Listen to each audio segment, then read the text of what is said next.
This job, we try to save as many people as we can. Sometimes that doesn't mean everybody. But you don't give up.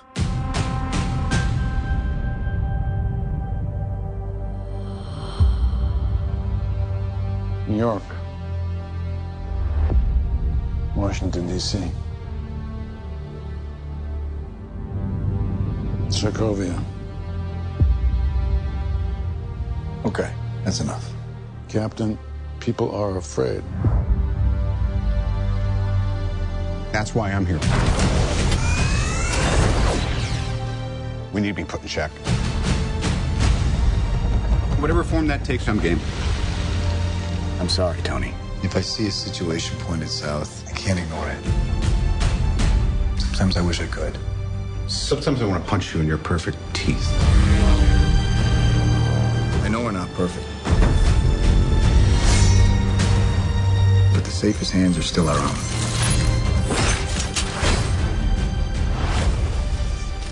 Welcome to Real Nerds Podcast, unofficially the official podcast of Denver Comic Con. Log on to denvercomiccon.com to get your tickets today. I just got my email. Our passes are in the mail, so Yeah. So we should be getting those soon. So that means everybody else's passes should be available very soon as well. Yeah. Yeah. Go there. It should be a good time. I'm going to be there with bells on. That seems inconvenient. Why? Then everybody knows where I'm at. That's true. That's true. It'll be much easier to find Ryan. Also, if you're listening to this and you follow us on Twitter and you're going to, or on Facebook and you're going to be at Denver Comic Con and you would like our sweet Denver Comic Con t-shirt, make sure you instant message us or PM us or. It's so cool. It is. Brad, designed it in honor of the 50th anniversary of Star Trek. And the coolest thing is I'm Captain Kirk. I was going to say the coolest thing is that it's the 50th anniversary of Star Trek. Nope, and our, I'm Captain Kirk. And our 5th anniversary, which I think is really cool. It is. There's some synergy there. I know, can you believe it's the I was 5th going to Denver make it about Comic-Con? us as a group, and of No. course you just made it about yourself. No, You of selfish prick. That's what I am. Yeah. Every week on Real Nerds Podcast, we go see a new movie and we podcast our experience to the world. This week, we saw Captain America Civil War. Stay tuned to the end of the podcast. We'll review it. Also, spoil it. So if you haven't seen it, make sure that, you see it. I don't think there's really anything about this movie to spoil, though. I mean, it's kind of like a comedy. You kind of, Yeah, you know. I guess you're right. I mean, nothing really happens. It's all in in the trailers. I mean, it's pretty much just like Batman Superman, where you saw it all in the trailer. Totally. Oh, yeah. They're not burying the lead at all. Oh, I also forgot to mention that Lena Headey is coming to Denver Comic Con. Cool. Known from 300. She's on Game of Thrones right now. She was on Sarah Connor Chronicles, And if you're a Sarah big Connor Terminator fan. Dread. Dread, yeah. Dread. Yeah, she was in Dread. Yeah, she's We'll in a talk lot about of that things. later. So Yeah. very cool. Exciting. Yeah. Ryan, who's here? I don't care. Oh, son of a bitch. Sorry, guys. No, that's all right. I'm used to it. Everybody Yeah. knows who these guys are. Yeah. It's true. I've My been here mom, enough now. my It's mom been a finally year got almost. my mom finally got to meet Henry, and she was so excited. Nice. I was very excited. So- Anyways, we have Brad, She was a very nice lady. What up? James. Yeah. We have James. Yeah. We have James. Yeah. That means I want you to say something else. Oh. Hi. There we go. Henry, hi. Hi. And Zach, hi. Hello. Welcome. Yeah. Well, Yeah. Again. Hey, real quick, when is your guys' 5th anniversary? I don't know. It was probably a while ago. The beginning Oh, of okay. beginning of It's, June. It's like June 11th or something, Yeah. right? June 8th, I think. Yeah. You'd have to go back and look. The first X-Men episode. First Class. Wasn't it? Yeah. Yeah. Well, so the first episode Clover. is Super 8, And Super but 8. the first time we recorded was First Class. But the first episode is like a double feature because we didn't know what the fuck we were doing. Which Still don't. don't go listen to those episodes. They're not good. And I think, there's isn't the first class episode like one of your longest episodes too? Like, yeah, it's well, like it's 3 because hours. there's Me and 2 Ryan. reviews in Yeah, there. yeah. And the weird thing, like, there's, by comparison to even this, a complete lack of structure to the podcast. Remember, like, So there's not even like a goal of like, oh, well, we're going to talk about some stuff and then talk about a review. Like, no, it's just meandering, and at some point we talk about X-Men First Class Yeah. and Super 8. Yeah, it's interesting. I think it's interesting to listen to. Somewhere I started listening to, like in revert, like I always started when I first started. I was like in reverse order because that's how it was. Yeah. I imagine supposed to be. Right. And then like before I started like coming on the show, I started listening to like the very first episode, and it is interesting contrast to like see how far you guys have come. So I think it's cool. You didn't want to be in any way intimidated by us. You were like, I have to go back to the beginning when they really were shitty. An interesting experiment is to listen to these guys review all the Hunger Games movies from That's Hunger true. Games 1 to the most recent Mockingjay Part 2 Yeah. because it ends in a climax with you people yelling at each other like you all murdered each other's mothers. It's kind of perfect because there's 5 of those movies, so there must have been one a year. There's 4. One every year that we've done that podcast. Oh, is there only 4? 4, yeah. Oh, okay, whatever. Felt longer. Yeah, Our there's 5 300th, Twilight movies. our 300th episode is also coming up too. So I It is. Really, what number are we on? think we're on 250. So a year from now, it's coming up. No, wait, 270. Look it up. 260. Oh, okay. Something like that, yeah. Like 261? I mean, it should be in the spring. Like Or usually no, our it's one- 249. This is 249. Yeah. Yeah, you're right. Yeah, Yeah. that was right. What does it say? What is this? This is Because what is this? 252 will be the 5 years. This is 250, I think. This isn't Keanu 259. Yeah, which just No idea. got done. So Is it? Oh, is it up now? Oh, okay. It's no, not up yet. it finished today because Oh, it was a pain in the butt to fix. Oh, because okay. some shit So went wrong. Brad tweeted out, too, that he could never think of titles. So I thought of one for him this week. Yeah. It's I, Keanu, has cheeseburger. Ah. And the only reason I know that is because my wife goes to that dumbass website. Yeah. Really? Yeah. Does she know that it's not 2006? Because honestly, Dude, it's cats. yeah, but nobody still goes to Ike and has cheeseburger. so Like, I don't even peop- go to it because I have all my favorite steaks. oh, okay, all right, good, yeah. Secretly, Well, that's James decent. has it bookmarked on his computer. It's my So, homepage. Yeah, so this is episode 250 because Keanu is going to be 249. I was Yeah. I was really hoping Sweet. you. Well, I love that it's an awesome movie or is it an awesome movie? Stay tuned. this is not. Who 5 years knows? ago. We'll find out. Yeah. Whatever. Yeah, See the grin on your face. 260 is 5 years. Yeah, that's how. Yeah. Anyway, Yeah. moving on. Ryan, what did we see this week? I already said Civil War, so this is what's playing at the Alamo Draft House. Cool. So, you know how sometimes you'll see a really funny trailer, and then you'll see the movie and realize that all the funny parts were just in the trailer? Well, that is so not the case with The Nice Guys, starring Russell Crowe and Ryan Gosling, and written and directed by Shane Black.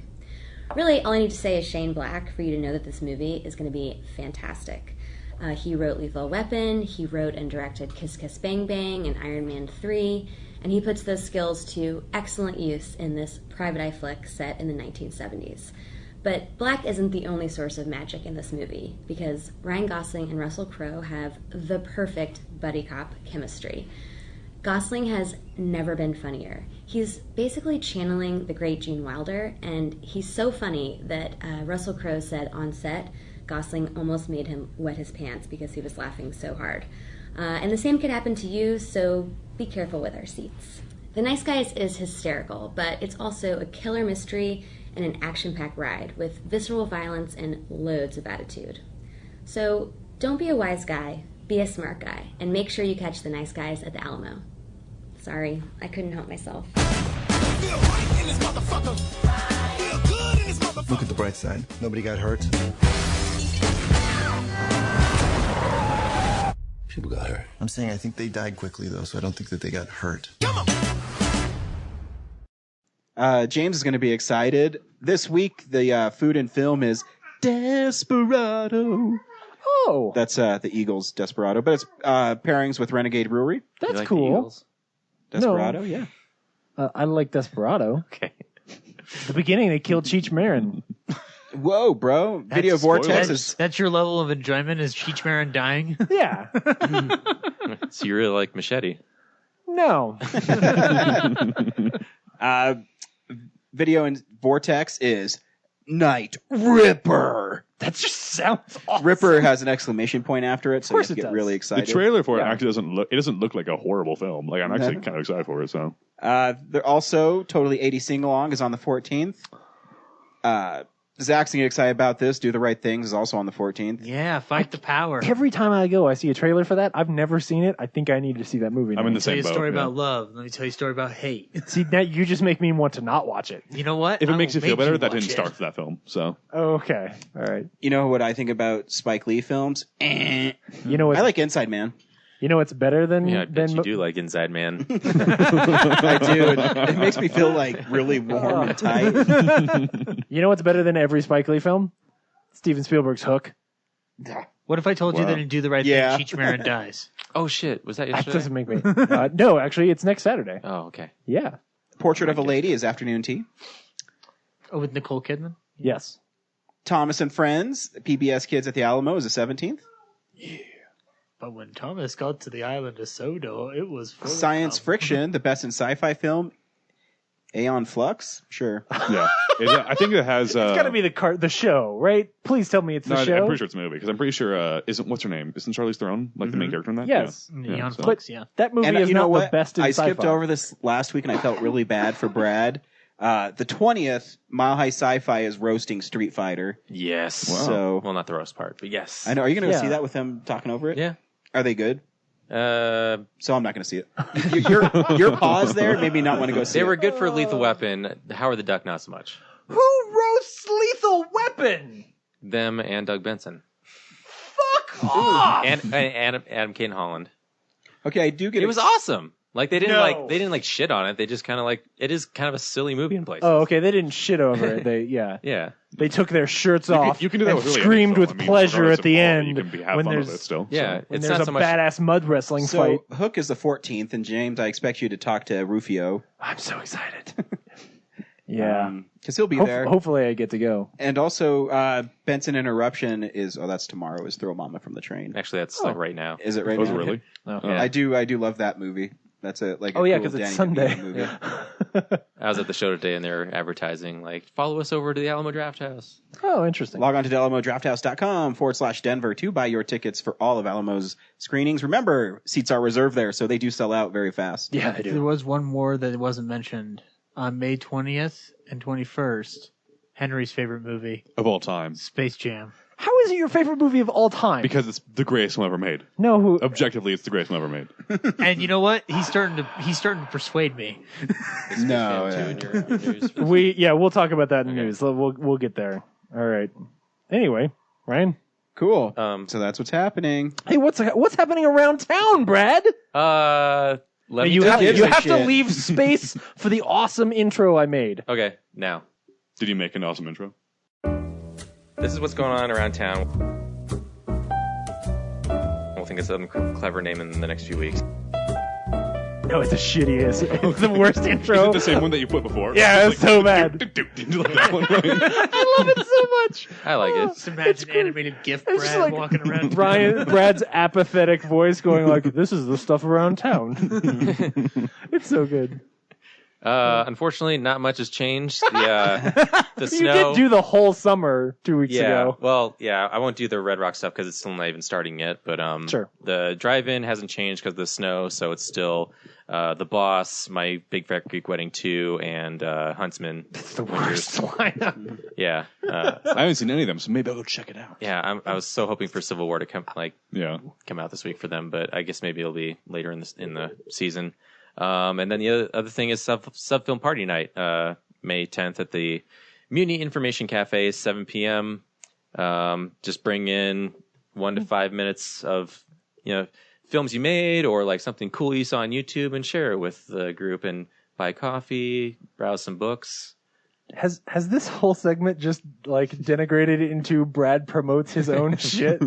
What's wrong with that? It's around town. Yeah, what's going on the around only town? reason I started this podcast with you guys is to Don't go promote to my Red own Rocks. shit. Don't go to the drive-in. Just come see my show.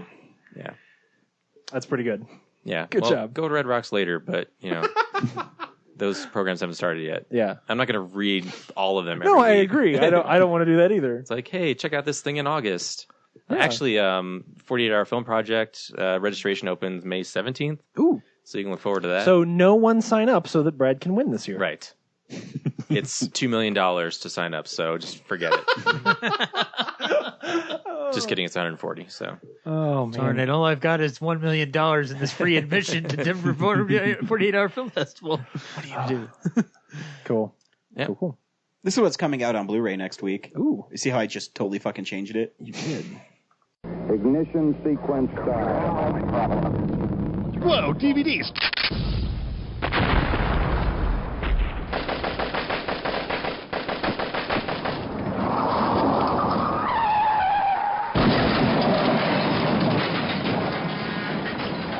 Yeah, baby. Yeah. Oh yeah. Yeah, baby. Yeah. You don't know what's going to happen. You did. Luckily, I'm It's prepared. like we have a clash of ideals, and we're going to fight over it. Can we have You know, long? sometimes I want to punch you in your pretty little beard. Can we have long conversations about like how we disagree, but we don't disagree that much? Like we want to not like I really like you, Yeah. but I just kind of wish you would agree with me. Yep. I really and want at the end, we both realize we're both right and wrong. Yeah. Oh, that'd be awesome. What if we're just both assholes the whole time? Anyway, Deadpool's All coming right, out. kiss each other already. I love Our Batman v love Superman. that will never grow old. If you're going to get Deadpool, I'd recommend getting it at Best Buy because it's a sweet like steel book. Because Oh, I yeah? think the box art is really horrible for Deadpool. Yeah, I don't like this especially with like a trailer the Blu-ray commercial as great as the Blu-ray Oh, the commercial Blu-ray. they made was. I really think they should have made the Blu-ray. Did you see where he was like the Burt Reynolds and he was laying with like the gun on his by his Yes, cock? That like- was awesome. That's Right, the like- inside of the steelbook. Yeah, is it What? really? Yeah. Oh, Oh sweet. man! See, I got to get there early. how do you make a Deadpool cover that isn't in some way like a You fourth have to pre-order Wally? Yeah. You don't have to pre-order it. They said that about Star Wars, and there was tons of them. I guess that's true. If you want to take that chance, go ahead. Are you talking about like is the cover you don't like the one where it's just his face? Yeah, it's just his eyes. Yeah. I was on. kind of disappointed that was what they went with as well. You know what Like, makes me mad too is Rob Liefeld has a commentary on that as a creator of Deadpool. He didn't create Deadpool how he is in that. No. They should get Joe Kelly on there, and then I would say, okay, cool, that makes sense because he's the one who made Deadpool awesome. Yeah, absolutely. Lauren Cohen's completely forgotten horror movie about a doll that comes to life. The Boy Made $30 million. They don't care. really. Did it really make $30 million? Holy That's one. shit. Like I can usually keep track of the films that come out this year. Like I that's when forgot keep about that forgetting. You know, I was tempted. It's like The to, Forest. I was tempted to get it because it got for a horror film, it didn't get horrible reviews. Yeah. But the Blu-ray has absolutely no features on it. Yeah. Oh. So then I wait till it's $6 then. Yeah, Because I'm not going to absolutely. spend $20 on something that doesn't have any. That you're going to probably watch once. Yeah. You know, because you haven't seen it before. Exactly. Yeah. The Forest poster is at least kind of interesting. So It is. Yeah. I haven't seen it yet. I kind of do. Yeah. Have you seen it? No, I mean, I'll see it because I watch all horror films, Yeah. but I'll see it because I really like Natalie Dormer. me too. Yeah, She's I very was attractive. literally just thinking like, yeah, Did if you know they she's in hadn't Captain put, America? The Oh First yeah, I looked Avenger? it up the other day. I was like, wow, I didn't Yeah. realize. I watched the MCU this week, so I'm like, oh, there she is. Yeah. In a Yeah. really small part, making Yeah. out with Steve Rogers. You know, Kate Mara has 2 lines in Iron Man 2. She does. Oh yeah. Yeah. Ah, interesting. The Little Girl Who Lives Down the Lane, starring Jodie Foster, is getting a Blu-ray release from Coney this week. Killjoys, which is apparently a sci-fi show I've never heard of. I haven't heard of it either. Its first season is coming out this week. I think it has Iceman in it, but I don't actually care Isn't it funny enough too when you see to like look a further into TV this. show that's coming out on Blu-ray and it says the complete 4th season? You're like, it's been on for 4 years. The show exists. Yeah. Yeah. What channel is it on? 'Cause, I mean, It's from Sci-Fi. Oh, okay, it's that's actually why. Sci-Fi. Yeah. From Scream Factory this week, You'll Like My Mother, a thriller. Yeah. Which has You know, a fantastic tagline. At Best Buy this week, that Sharkensaw women's prison was $9. I'm like, should I get this? It's like, because it's going to be awful. And I could not, even though it's Scream Factory, It was $10? even though it's schlocky and it's only $10, I'm like, nope. Zach, we have to go by at Best Buy on the way home. The tagline for You'll Like My Mother is, "Run, Francesca, run for your life!" Who the hell is Francesca? The character in the movie, bro. I assume. I don't know. Watch it, Or we'll see. Francesca's There's my no mother, Francesca. who you'll really like. Yeah. Run to my mother. She's such a fantastic person. You'll really enjoy her company. Ignore the knife she's holding. Yeah. No, it's a pair of scissors. I think she It's to protect you. stabs people with a pair of scissors, and then just a weird, awkwardly cut out bubble of a person sleeping. Oh, Hey, Brad, have you it's seen a really the, bad cover. the previews and stuff for the Friday the 13th game? It looks pretty What? awesome. Wait, really? They're making Yeah, a game? like, so one person is Jason, and then it So could it's be a multiplayer co- Yeah, so you can be up to 7 people play the counselors, and you have to run around and find gas for the car. And the more you run, the more noise you make. And so there's some people that are more scared of Jason than the others. It looks pretty awesome. Is there like a meter where like the more time you spend around a counselor of the opposite gender, the more you have to have sex with them? And so I like know at some that's part point of you just it. like magnetically like pop together and start banging and you immediately die? Well, that's actually a myth in Friday the 13th, but I know. I think there is something that the more noise you make and hang out with people, that you stay together, it lures Jason to you. Yeah. I mean, it's really early, but they've been showing people running around and, Jason chasing them. It looks pretty sweet. And shouldn't the more you stay together, though, help you? Because, like, in the movies, when people go off on their own, like, that's when he comes out of the shadows and kills I don't them. understand the whole gameplay yet. They haven't really announced, but they're starting to show him, like, killing people. And it started out as a Kickstarter, and it raised a lot of money. Didn't we come up with this idea in, like, an old episode? Probably. They probably stole it from us. But they got Kane Hodder doing the motion. Oh, no, I just thought. He did the motion capture. He did. Yeah. There's this video series I've been watching a lot of this week called Movies with Mikey, which is this guy online who's doing these really amazing, extremely positive reviews of great films.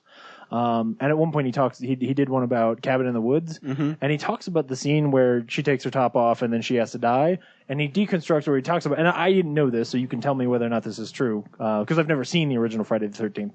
But he talks about the fact that like that comes from that original film, like that sort of run of if you get naked and you have sex, you die. And he talks about the fact that in that film, it's not actually that having sex is a terrible thing. It's that having sex and not paying attention when you're supposed to be responsible for children is the bad thing, and why his mother is running around killing people. I mean, I guess you can deconstruct it that way. The way I look at it is Jason's the inevitable death. No matter what you do, you can't escape it.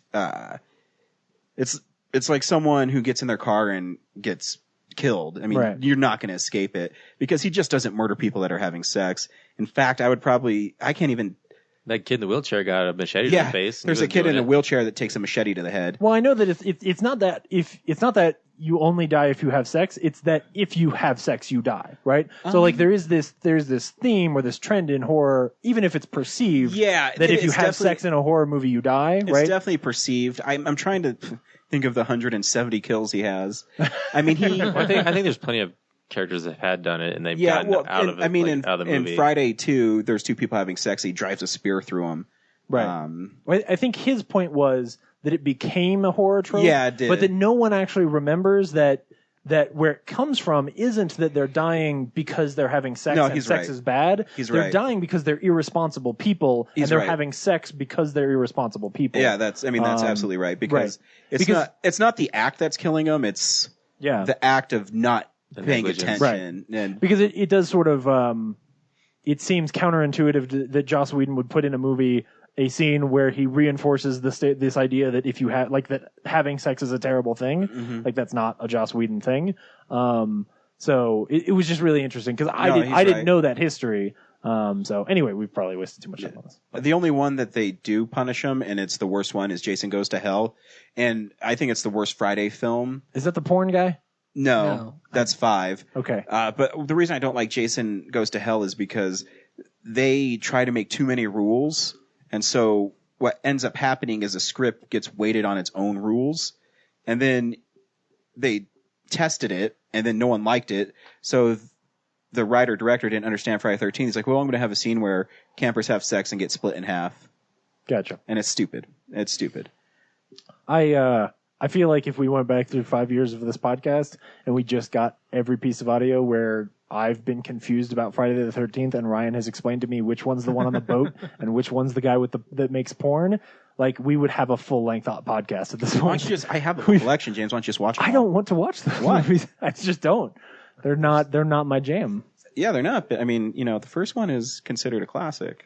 It started a whole thing. Perfect Mother's Day movie. It really is. I did send my mom, there was this meme online where Jason's hugging his mom, and it's like, Mom's the only person who still loves you, even if you're a cold-blooded psychopathic killer. Awesome. What else is coming out? I forgot what were we doing? We were doing.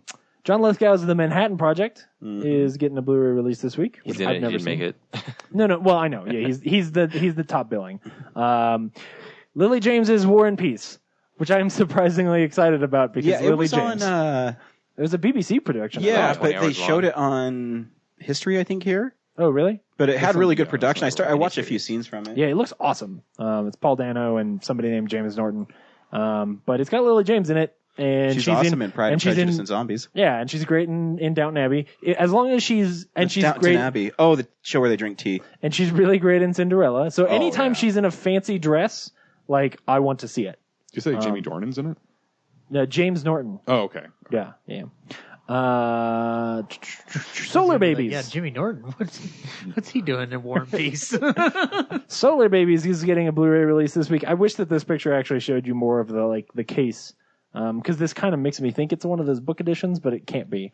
There's no way that there's like a nice edition of Solar Babies, which had its an episode for How Did This Get Made last week. Yeah. Sounds crazy. Really, after listening to them talk about it, I was like, holy shit, this sounds like Turbo Kid. Like, I totally want to see this movie. If it pops up on Netflix, I'll get it, but I'm not going to go to Amazon and pay $20. Well, yeah. Creative Control, which is it's a movie. It's like an indie film that no one's ever heard of. Anyway, and Regression, which has got Ethan Hawke and Emma Watson, and and then the first season of Scream, the TV series, is this week. So, has anyone seen that? There you go, Ryan. Nope. No. I didn't watch it because it's on MTV, Yeah. and I choose to say that TV channel doesn't exist anymore. You're saying you don't want. But I did like Scream Queens, which was on Fox. I like Scream Queens too. Like I checked it out clever. after you recommended it, and I was actually pretty surprised by it. So. Me too. Interesting. This is the stuff we watch. Cool. Oh, we got movie side. This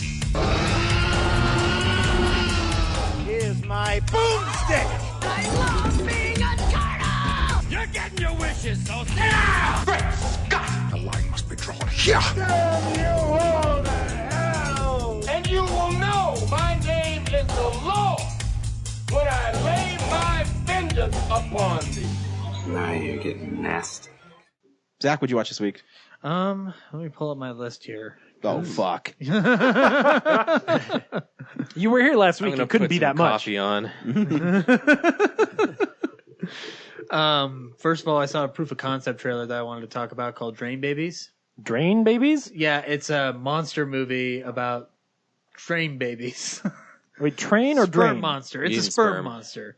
It's by this guy named Luke Oberholzer, who I went to film school with, and he made a full-on drain baby monster out of prosthetics. Drain. Drain. Babies, yeah. Okay, not train. Like drain, that got shot down. Like the when drain. Okay. like this when sounds it like rains it's, a lot, all the water collects and goes a down. Richard the drain. Taylor film. It does sound like a Richard Taylor film in a weird way, but So shitty. But it's that's your opinion. By the way, Thrown he'd down. like you to join his Disney trivia team. Okay, cool. I don't care. I'll tell him his film sucked to his face. Art's subjective.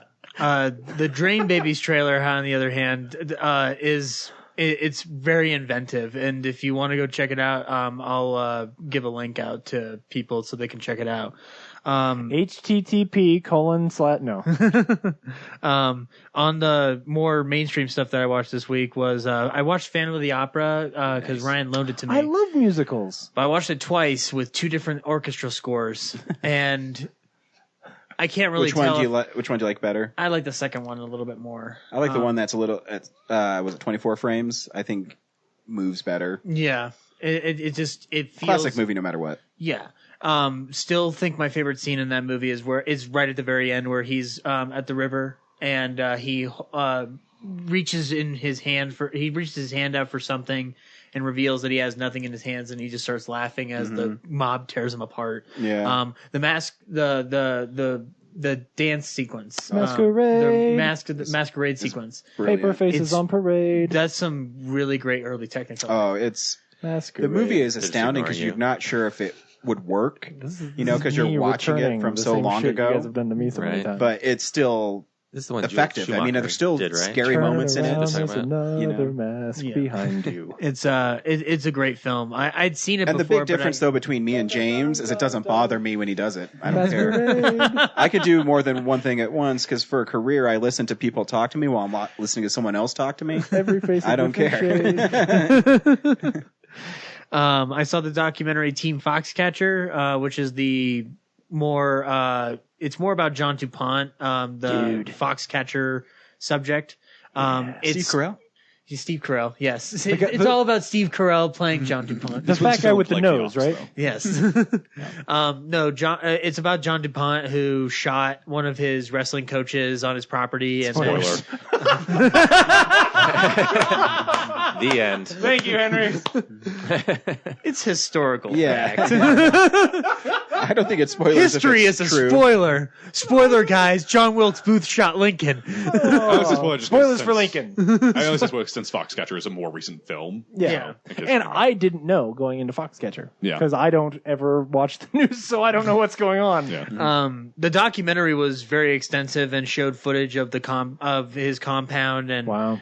him being holed up in there, and they played old recordings of them over the phone. And the guy was insane. The guy was absolutely nuts. Like, he was talking about, looking over diplomatic papers and having to sign stuff, and then talking about who was in control. Like, it's a fucked up situation. Weird.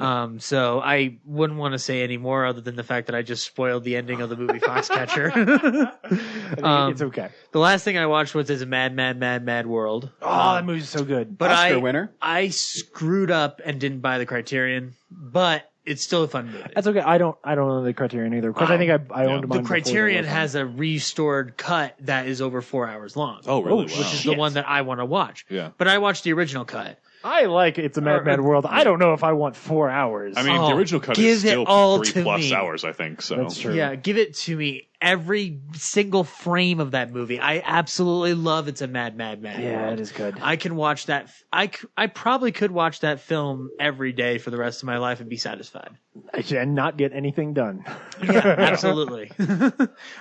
It's got some great performances by Milton Berle. Phil Silvers is the funniest part of that movie. I maintain. And if you don't know who Phil Silvers is, he played Sergeant Bilko in the original Sergeant Bilko TV series. And there's also a Jack Benny cameo, so obviously it caters to me. Sure. So that's all I watched this week. it's a film I'm surprised they've not tried to remake in the 2000s yet. They did. It was called Rat Race. nice. Yeah, that's Yeah. true. They did, and they failed They miserably. did, but I'm surprised they haven't like trying to do like that same kind of concept more recently. Oh, So- the concept. whereas like a whole itself. bunch of people like trying to get money. Like, I wonder who you do it with. well, there's a lot of like kind of. I mean, it'd be an expensive film to make now, but I mean, Yeah. like you could definitely. There's enough celebrities to do it. And with, nobody so. would. Well, with the exception of The Hangover, nobody's really spending a bunch of money on comedies. So to make a comedy, at least. Yeah, I feel like your mainliner comedians now don't Yeah. quite fit that slapstick. Yeah, and that's true. Yeah, right. no, Like yeah. a lot of the people that we would think, your Ghostbusters cast is not actually the people you want in it. the But Rogan it's- crowd or the- whatever. Yeah. The kind of people that they got for Rat Race is actually kind of the So, right, yeah. people, right? Like you That's a want, good point, you want yeah. John Lithgow, you want Yeah. some of those guys. John Cleese. Yeah, Yeah, absolutely. John Lithgow. No, isn't John Lithgow no, in? John Lithgow's or not not. John Lithgow. No, who's the guy who owns the theater where they used to do Smodcast? John John Lovitz. Well, John Lovitz. Right, that's who I'm thinking. Acting. Yeah. Thank you. Sorry. Yeah, I don't know that, and I still don't think it would do very well. Like, it's Yeah, I don't just think not- it needs to be right, but I'm just surprised. Like that seems like a subject matter that I think would be one that they would try to. Could So, be easily yeah. sold. Yeah. Yeah. Yeah. So, but it is expensive. Shoot it Yeah. in 65 millimeter, make it a big experience. Yeah. Which is what they shot it on originally. Henry? I saw Everybody Wants Some. Ooh, Maybe have you guys seen that yet? no. No. It's my favorite film of the year so far. So Oh, you should check it God out. damn it, I need and to it might go. be like it hit me better because I'm like the age of all those guys, so I might be able to relate to it more. And you grew up in the 80s. Yeah, and I grew up in the 80s too. So Yeah. and then also my family is from Texas and all went to the school that the movie's based on too. Oh, really? So I'm not going there, but but so I mean, like, there's a lot of like kind of like my dad was, It's close to you. yeah. Yeah. So I really liked it. Maybe that's why, but Yeah. I think I was not expecting to like it as much as I did, but I was smiling throughout the entire thing. So Cool. Yeah, I really want to. I haven't had a chance to yet. So. yeah, I think like if you're kind of on the fence about it, I think you should definitely check it out. So. Cool. Very Also, I should say I was not a fan of Boyhood either. So like I don't think that. It's really whether or not you're a fan of Dazed and Confused. That's right? true. Like And actually, I wasn't- Boyhood is the yeah, other that's end true. of the spectrum for. yeah, I think because I was cautious to go into it because I did not like Boyhood. Yeah. and so but I did like it a lot more than I thought. That's it would. because you're un-American. Yeah. Happens. And so yeah, I think that's the only main thing I saw. I saw Happiness too, but that's certainly worth mentioning. It was what's his name? Salon's. Todd Salons? Yeah, him. Yeah. It's his film. It's a sequel to Happiness, which is another movie we haven't heard of. No, I think I said Happiness. It's also. Happiness, comma 2. Okay. I saw Happiness as well. Yeah, that's what I meant. Yeah. I wasn't a fan of it, but if you're into like kind of like uncomfortable kind of comedy, I would check it out. It's considered like a classic in that kind of regard. I'm just not a fan of that kind of comedy. Yeah. And I just checked out because he has a new film coming out this year that is apparently getting a good buzz. So Cool. yeah, that's about it though. All right. Okay. Is it me? Sure. Okay. So I saw The Nice Guys. Fuck you. And You're not allowed to talk. I'm not allowed to talk about it, but I am allowed to say that it's amazing and everyone should see it, and it's one of the best films of the year. Did you sign like a? I'm under an embargo, so I Yeah, can't okay. actually review it. Yeah. Okay. But I can say that everyone should go see The Nice Guys. Everyone should go see The Nice Guys. How'd you Is see that- it? They Alamo. showed it at the Alamo. Warner Brothers had a victory screening there. It sold out like immediately. So Yeah. so I tried to get tickets to I it. logged in. I logged in and I was texting and calling everybody, trying to be like, "Do you want tickets?" Yeah. And I wanted to get like 4. So I was Yeah. like, four is probably how many people I know for sure I can get to go see this thing. Because it was during the middle of the week. Yeah. And logged in. It let me get 2, even though the max was 10, and I was like, "That's weird." And when I logged in to pick a seat, only half of the seats were taken, and I got 2 really good seats. And I was like, "Well, just get them, pay for them, and then log Do it back in again. and see if you can Yeah. do it again." And when I tried to log back in, they were taken. Yeah. Right. So like they were all gone. It was insane. It was I would love to know like how logically it figured out that basically all the seats were purchased, but I was in the line somewhere, so I could only get 2, but I was in line somewhere where I could get better seats. It was very bizarre. But anyway, Did the embargo come from like at the end of the movie, Warner Brothers is like, hey, don't leave the theater and talk about this, or was it like you had to sign something as you went in? When I so they had like guys doing like a metal detector as you walked in, and then they told you. So there was also a Q&A with Shane Black and Ryan Gosling and Russell Crowe and Joel Silver streamed. It wasn't live in the theater; they were in LA, and so there was a thing where you could tweet questions to them. So Warner Brothers came out and said, "Look, before the movie, you can have your phone, but you have to turn it off as soon as the movie starts. We'll tell you when to turn it off, and then when the movie's over, you can turn it back on and you can tweet your questions and stuff like that."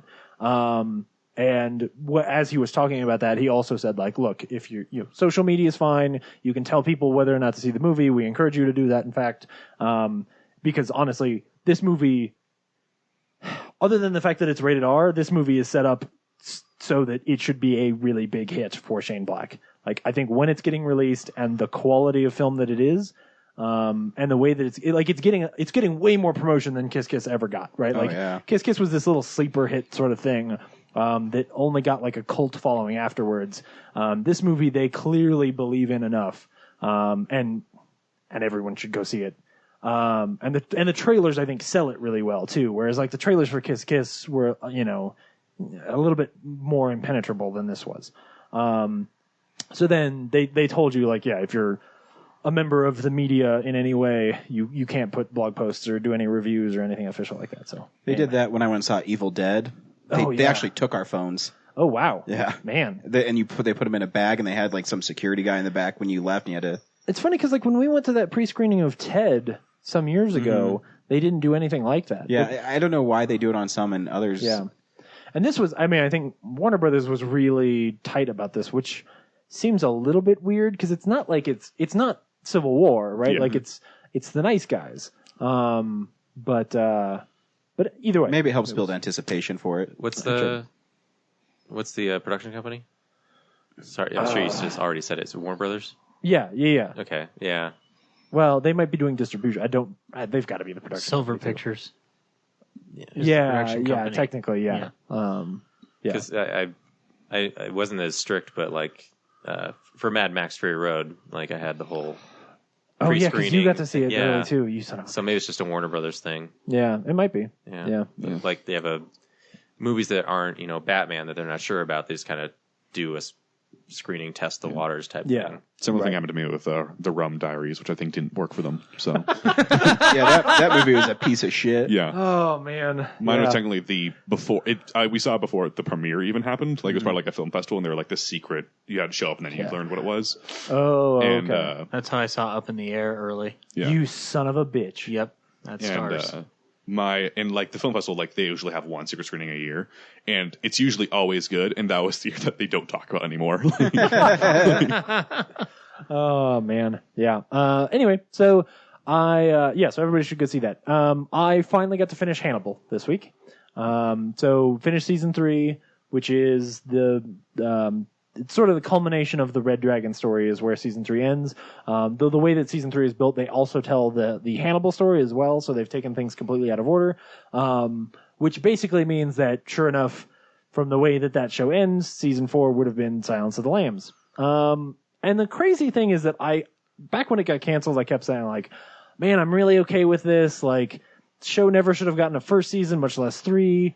And then it ended, like the 3rd season, Brian Fuller clearly knew they were going to get canceled, so he just starts swinging for the fences. And season 3, the first half, which is the Hannibal section of the story, where things are really weird and Will is even crazier, is most of the episodes, I think 4 or 5 of the episodes are directed by Vincenzo Natali, so they're super trippy. There's a sex scene that's shot like through a kaleidoscope. It's just really bizarre stuff that is beautiful to look at, and is really well written, but also very like unsettling because it's hard to follow, like the way it's written. Mm-hmm.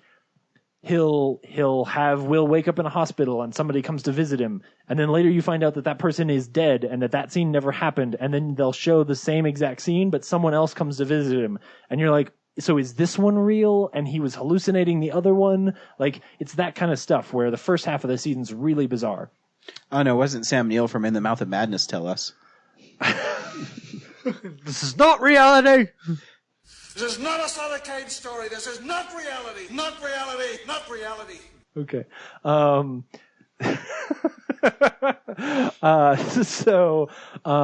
Then the second half of the season is the Tooth Fairy, where they're really telling the story of Red Dragon. And they skip forward in time. They allow Will to sort of, I mean, the second half of the season is them telling Red Dragon. And so Will is sort of off and has sort of retired, and Jack comes and pulls him back in. Hannibal's been arrested and he's in jail, just like you would expect, right? And as soon as it started, I mean, I've long been a defender of Brett Ratner's Red Dragon and said that I think it's much better than Michael Mann's Manhunter. This is the Red Dragon I always like. Not that I always wanted, but that I didn't know I had always wanted. Because what's great here, what honestly makes this better than the films, is that when Jack comes to Will Graham and says, "I want you to come and I want you to do this." Son of a bitch. I want you to work with me and help find the Tooth Fairy. Will knows that it means he's going to have to go deal with Hannibal, and there's all this weight on that character that it actually means something, right? Like, we've spent 2.5 seasons with Hannibal, like, fucking with Will's head and driving him insane, that when now he's happy and has a wife and kid and has his dogs back, and Jack comes to him and says, "I want you to do this," it's kind of terrible, and you don't want him to do it. And so him going and trying to find the Tooth Fairy is this really like twisted sequence of the show. And what it taught me was that I'm not okay with this show getting canceled, because as I was watching through it, and then I'll just move into the next thing, which is that it caused me to rewatch Silence of the Lambs. I so want to know what his version of Silence of the Lambs would have looked like, because I imagine what he would have done was he would have rewritten it so that he would keep Will Graham in the show and bring in a young 22-year-old Clarice Starling and have her work with Will Graham to figure out how to catch Buffalo Bill in the 4th season. And that sounds so cool. Especially to have like this twisted, scarred Will Graham working with Clarice just would have been really interesting.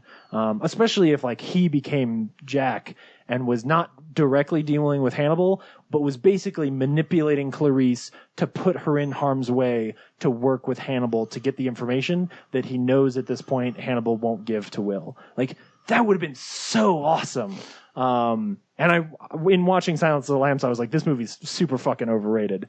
Like, it's kind of cool, but in the light of what I just finished going through, I'm like, everything that they think is psychologically terrifying and really cool, and like, oh man, look at Buffalo Bill tucked his balls back. Like, it's nothing in comparison to what NBC did on network television. It's just ridiculous. I'd fuck me. Not as terrifying. So hard. I was just thinking of the J one. We're precious. Or like when Hannibal escapes in Silence of the Lambs and he eats that dude's face off and then puts the other dude's face on his face. I'm like, this is just like normal. This is nothing, by comparison to the ridiculous shit I've watched on network television. It was really kind of tame. So yeah, it's sort of a bittersweet. I think that the way they write the ending to sort of tie it up is really good. Yeah, it's like this bizarre bromance of a show. So definitely worth checking out if you're in any way interested in Hannibal. I'm interested in the Blu-ray. I'll hook you. Yo, dog, I'll hook you up. Every year I wait for James to finish watching it. Yeah, that's why this one's probably been like, really, James? Like, can you not just fucking watch the show? It's been on Blu-ray for 9 months. I did. When did I ask you when you got it? I was like, you done with it? A while ago. Yeah. Anyway, yeah. So I think that's everything I saw this week. Brad? Yeah. I was really excited to come on here and talk about Doctor Strangelove, which I hadn't seen before, but I watched it last night and fell asleep through most of it. So there's no fighting in the war room. Spoilers, it's really good. Yeah, I love that movie. That's how I watched the first I don't know. time, too. The parts that I saw, I was really bored. Really? I think it's Kubrick's best film. I actually, I both agree with you, but partially because I'm realizing I don't think I like Kubrick very much. I don't either. But I think the first half of that movie is a lot drier and slower. Whereas as the crazy shit starts to line up in the second half, that's when it takes a little bit to get going. I'd say probably 30 minutes, and then once it starts going, it gets Luckily, pretty good. I got to catch the part where he, sits on the bomb and it drops out. But the whole time, because I know the Simpsons gag and everything. Oh like, yeah. That's I'm like, one of the most famous scenes ever. Fall already. Like he's trying to fix it, and like, when does it just drop out? And Yeah. And then I fell asleep again, and I woke up, and they're in the war room. And there's like that. Ex-German scientist guy. Dr. Strangelove. Is that Dr. Strangelove? Yeah. Was he earlier in the movie at all? He kind of pops up halfway through. Yeah. Well, because he's, plays more than one character in it. So it's Peter Sellers. Yeah, it's Peter Sellers. Yeah.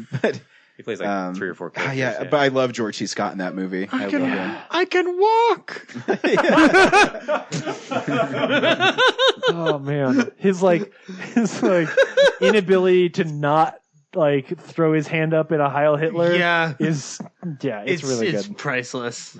I'm in the same boat as you. I saw it one time and I kind of fell asleep. Then I rewatched it all the way through, and I see why people like it. It's just not my kind of thing. Sure. So, yeah. It's very. So Henry middle doesn't ground. like good movies.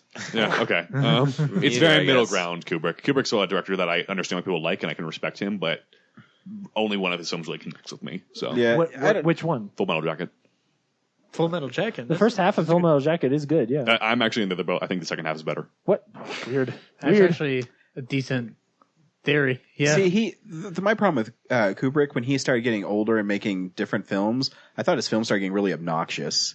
Yeah, I can see that. I mean, I do like Eyes Wide Shut because I think it's kind of a trip. Yeah. But even Tom Cruise is in it. Tom Cruise. But no, people love The Shining, and I think The Shining is one of the most overrated movies ever. The Shining is really garbage. And most of it's the script, but yeah. Yeah. The Shining is not a scary movie. I know. The book is it's a cliche to say it, but the book is a lot better. So if the movie's not about him being an alcoholic, then you did it wrong, and his Shining is wrong. There is another adaptation of The Shining that's apparently pretty good. I haven't seen it, but it's the miniseries. It's way better than Kubrick's The Shining, with the exception of the fact that they include the sequence where the topiary comes to life, which is bad because it's a sequence where plants are running at you, and that's not very scary. I mean, they did but make a the horror rest comedy of the about show, it, so. it's really good. Yeah, Yeah, Kubrick's a very conflicted director. But it's also made for television, so that's visually, true. it's not it doesn't look as good, and it's not visually terrifying. Like there is no nudity, there is no there's blood, but Well, it's then not what's like the point? it's not like super gory. Yeah. So it's not as disturbing as it should be. Yeah. But they at least get the fact that he's an alcoholic and that the whole movie is about being a bad father. Yeah. Vinyl's on my queue just to. Here's Olivia Wilde. Just the one episode. I mean, I have HBO Go, so it's just sitting there. I'm like, I should watch this. The Martin Scorsese show? I'm sorry, what? The Martin Scorsese show? Is that what you're talking about? The Olivia Vinyl. Wilde show, yeah. Oh, yeah. Yeah. I've seen the first episode. Yeah. It was all right. It didn't make me go back to it, so. Well, I have to just stick through it for 4 or 5 episodes. And Or you can just watch that episode. Or you can just watch that scene. well, Brad doesn't remember what episode it is specifically, so I'm going to have to 4. You have to do Dredge all through. this work. It's in the middle. It's like 5-6. Yeah, so I have to watch 4 or 5 hours of it. It's all right. Yeah. I think it's good. Have you seen the show? It's terrible. Like all the way through? Did you like it? I missed a couple episodes in between because I went out for food and stuff. Because I watched the first episode, which was directed by Scorsese. Yeah. Does it get better? Because I liked it, but it wasn't enough to draw me to watching it more. I was hooked. Granted, as in Peyote, I had very little else to do. Did you say you were on peyote? Yes. What else do you want to know about What it? did you say? Paonia, the film festival that Oh, right. I was at. Oh, yeah, Clearly right, care right. enough about to remember. No, I thought you said peyote. I heard Paley too, but I Am thought, I really that's probably here, just something or am I else. just on some really great peyote? I was on peyote, so I mean, the Olivia show, Wilde. the first episode was pretty psychedelic, so I wouldn't put someone past it to be on peyote while watching it. So I was hooked. I wanted to know what happened at the end of each episode. But the thing is, I think I said this on when I talked about it is it's a cookie cutter. It kind of hits the same beats that most HBO shows about a male character who spirals down into drugs and pissing off his wife.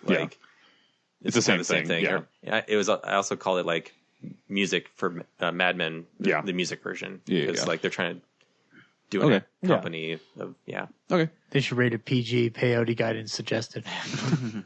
I have been wanting to check it out. So I mean, if you would recommend it. But and also I skipped 2 episodes and I still was able to connect the dots. So. Okay, Yeah, I'd watch it. I mean, it's only 7 episodes, something like that. 8, 11, maybe. Sounds right. So, yeah, typical HBO. So, and the cool thing is they have performers pretending to be these classic musicians that do transitional I did like music that in the first sequences. episode, Yeah. So, but the whole thing what's his name? The main character, he does a cocaine bump in every scene. Yeah. It's really? This guy should be dead. I know they were slowly building it up to him losing his mind and all and completely destroying his life, but at the same time, every scene. Yeah. I don't know. I've never done cocaine. Maybe you do it all the time. Sure. I don't know. So It's the only way I can stay awake at this point. What else did you watch this week? also Doctor Strangelove, everyone in the theater was laughing and I was just sitting there going I guess that's funny. Yeah. But the other thing I watched was I finished all of Batman 66. Nice. It's just kind of I was in season 3. I remember watching it as a kid and a Batgirl episode would just kind of filter in once in a while. But season 3, Batgirl's in every episode. So, and then it just kind of ends just abruptly. Yeah. The third disc only has 2 episodes on it. And it's not even a classic character. It's this jewel thief woman. Mm-hmm. I forget her name. I know because I think I was reading the book in there. They talk about how they start running out of money and they stopped. Yeah, all the villains' layers are just those backdrops, those 2-dimensional backdrops, and there's a lot of wide shots of fights. I think I have to watch half of season 2 and then season 3. I was blown away by the first episode. It's very the lighting's all moody and it's not the colorful. It's colorful, but it's actually more dramatic. And the plots make more sense, which is kind of I think that I still think it's a pretty fun little series. Yeah, the whole series overall is great, and then the special features talk about the camp factor and stuff. But season 3 is just kind of you're not really noticing it until the very end, and people are doing a retrospective of it. It's just how much it deteriorated. Because I was oh, you're right. All the sets are 3-dimensional or 2-dimensional cutouts, and I remember that first one being there's lots of different locations and in season Batman and Robin are just throughout the whole series they're just completely oblivious to a lot of things for convenience. I always think it's funny that Robin's one who always figures out the riddles. He's the one who solves everything, and Batman uses a gadget. It's like Inspector Gadget, where Penny. Yeah, he's Penny. And I can't remember with her book that I've always wanted. In season 3, he doesn't even do the holy whatever quote like each time. Like season 3 just kind of drops off because Batgirl's such a huge part of it. Yeah, she's sexy. Yeah. Ryan, we need to go make $1 million and make an iPad case that looks like Penny's book. Oh, that'd be sweet. Copyright Real Nerds Podcast. Fuck all you people. Why do you need $1 million for that? No, we're gonna go make $1 million. Oh, okay. Man, Inspector Gadget's kid. Where Oh yeah, Penny. yeah, she had this awesome book. Oh, yeah. Anyway, Speaking of sexy Batgirl, did you watch that episode? No, I need to. You text me, and it's. I do have her action figure from there, and yeah, she's. from what? Oh, what they have an action figure of that? Yeah. Is it the black suit and like it's cut down the center? Oh no, it's of her in Batgirl costume. Oh, okay. I wish it was. Yeah. Are you talking about a sexy Batgirl episode of the like old a show? '60s bikini Batgirl. Yeah, it's the episode where the. Sorry, I just ran something else I want to talk about. But there's the episode where Joker is like a pro surfer and Batman has to surf against him. But yeah, Batgirl is just Barbara Gordon on the beach, and yeah, she's got like this black like one piece, but the center is cut out, so like she shifts and stuff, and her boobs are hanging out. Yeah. Clearly, we need to start a Brad tells Ryan what porn to watch segment of the show. I'm down. You should check out what's on my cell phone. If you don't like Alicia Silverstone, I need you to go for this. But anyway, the thing I was remembering is like there were actually two, like, because a lot of the stories are pretty garbage most of the time. Like, yeah. I mean, you could just describe a surfing competition in a Batman. Yeah. Like there's one where Joker builds a UFO and he like terrorizes Gotham flying this UFO around. I'm like, that's stupid. Okay.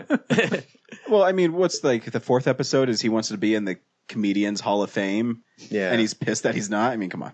But they're never good. One with the Joker was like he goes to an art gallery and he messes up all of the art, just like a 60s version of the 1989 sequence. Yeah. So, but that was cool because yeah, he like wins the art competition, and then Batman as Bruce Wayne like enrolls in the Joker's art academy, and he's actually the whole plan is to like recruit wealthy individuals and like steal their money for this class. But I thought that was just like an interesting like non like heist episode. You're saying that there's an episode where Trump University is one of the Joker's plans. If Trump did art, yeah. Yeah, well, yeah, yes. Obviously, there's a comedic conceit here, Brad. Well, the Joker's not rich though. We're gonna take something depressing and make it funny. Come on. But the Joker's not Trump. Anyway, and then the other one was like it started off like really interesting because that's why I didn't think Doctor Strange was funny. I like that everybody else thought that my joke was funny. I was laughing more at the fact but like it was two super contrasts. You were laughing really hard. I'm sitting here trying to recall like stuff to say, and he's over here trying to make jokes to ruin me. Yeah, and like. Yeah, 5 years. I'm going to keep up man. with your dumb jokes. All right, I'm going to try and get my information out so we can move on to Ryan and not make this a 3-hour podcast. Put the real song in.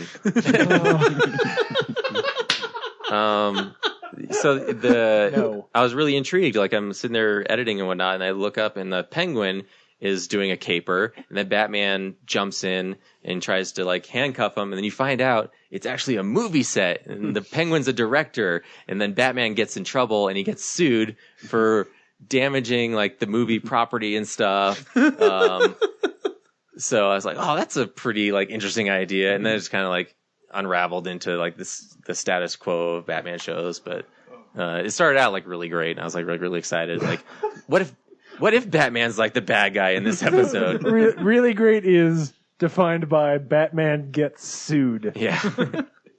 Yep. For being too dumb to know reality from a movie set. Yeah. Wow. That's everyone talks about like Batman needs to be like the world's greatest detective in all the movies and stuff. I'm like, he wasn't in the show. Like he's not always the world's greatest detective. Like he's pretty, one step behind in a lot of episodes. Out of convenience. Are they still doing the comic series where it's the 66 Batman, or they're still doing like kind of goofy kind of stuff with it? Mm-hmm. Are they still doing it? Yeah. No, I think they canceled it. Did they? I think there's a couple issues still coming out, but I think it's at the it might not be part of the Rebirth or whatever the hell they're doing. Yeah. Back when I Are they rebooting DC again? Bought everything. I like bought a couple issues of that, and I wasn't sure if it was still going on. So. It happens so much I don't even care anymore. So can I just say that means that this podcast has officially outlasted the DC universe? Yep. Because our second episode, we're talking about the new 52. Mm-hmm. Oh, really? Wow. Yeah. Yeah. I remember sitting in my mom's office talking about X-Men First Class and how much Brad didn't like it, and talking about how much Brad was mad about the new 52. Huh. Yeah.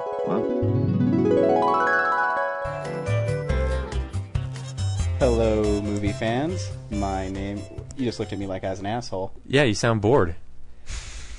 Oh, okay. Retake. Hey, movie fans! Do you want to get blown out of your collective minds? Welcome to Real Nerds. My name's Ryan Frost. I am... Oh, yeah! Hey, that's inappropriate. He is dead. Of course, PG-13 movies are the worst because you get the little tweenies in it, and they talk the whole time. But if I won Powerball, I would buy out every single ticket to a movie I wanted to see in the theater, so I would only have my friends in there, and I wouldn't have to worry about annoying kids. That'd be awesome, because... It's shaping up to be a cool summer. I like Thor a lot. Yeah, we didn't talk about it with James, but yeah, why don't you talk about Thor? I thought Thor was really cool. You know, of all the superhero movies that were coming out, that was the one I was worried the most about because it just seems so ridiculous.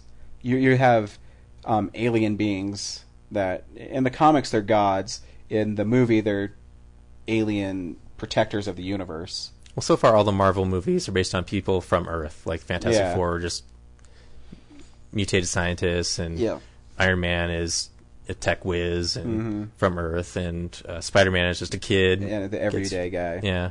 So I mean, there's a big risk in that, but I think the way the movie was handled, and probably taking the director they took to handle that material as well as he did, probably helped a lot. It's just a cool movie. Like, I enjoyed it. That's all, and I thought that's all you can say about it. No, like, I thought the Frost Giants looked really cool in it. Really? Yeah. I thought they looked like Power Rangers villains. Really? Yeah.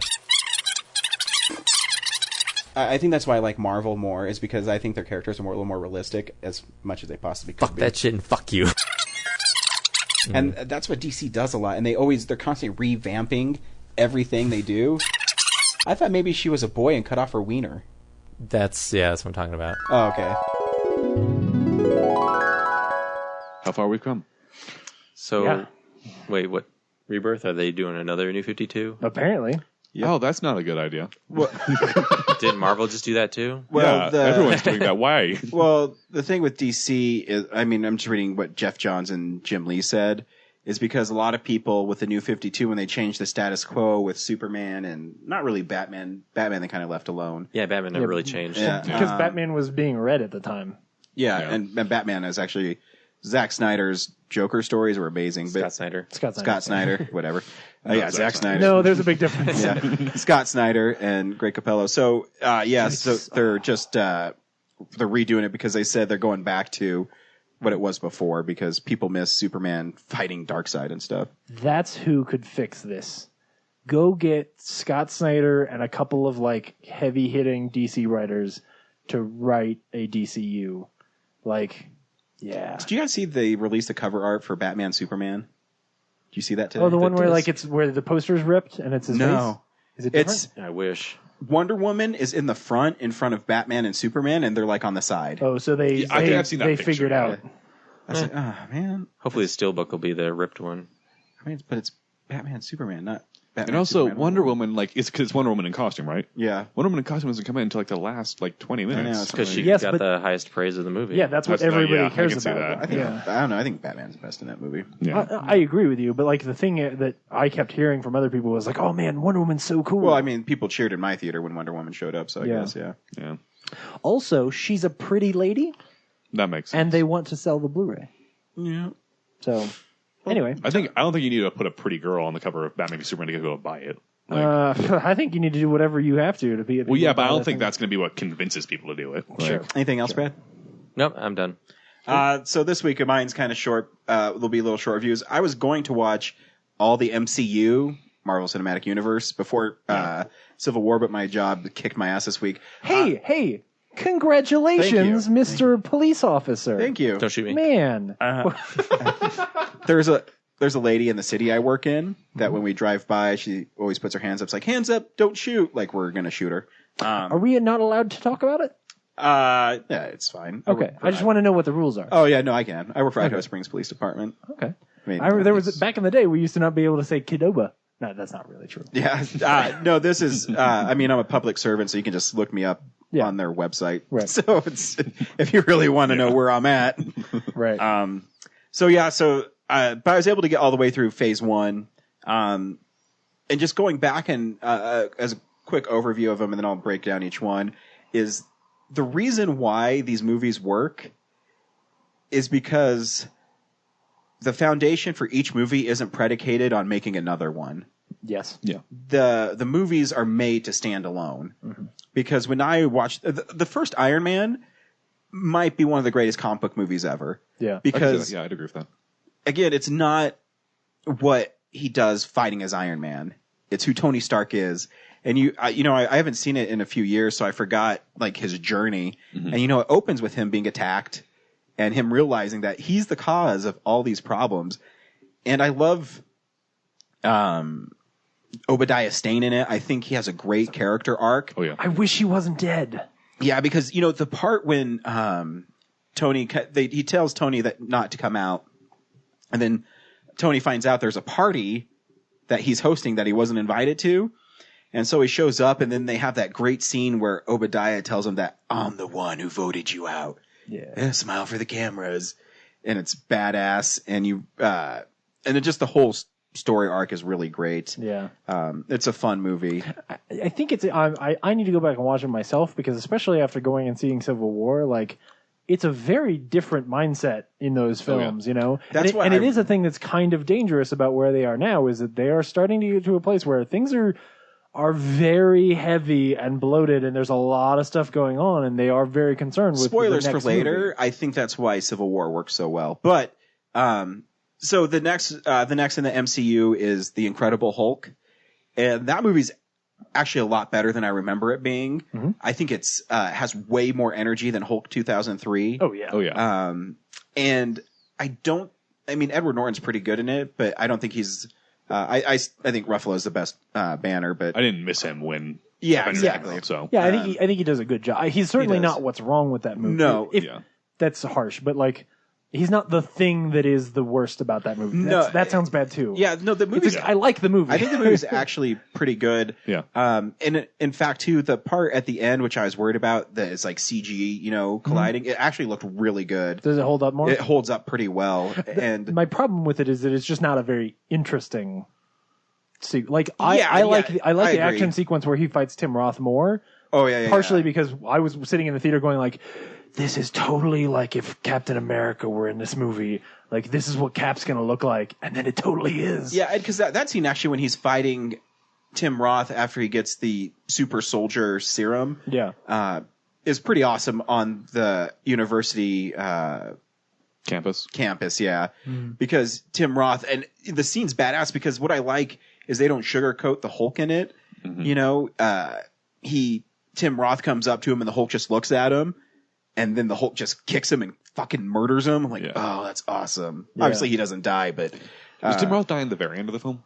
No. Oh, okay, cool. That's what's cool too is they kind of after the Hulk gets unleashed on campus, Betty is able to kind of talk him down, and they go away to a cave. And the special effects are actually still really good in it.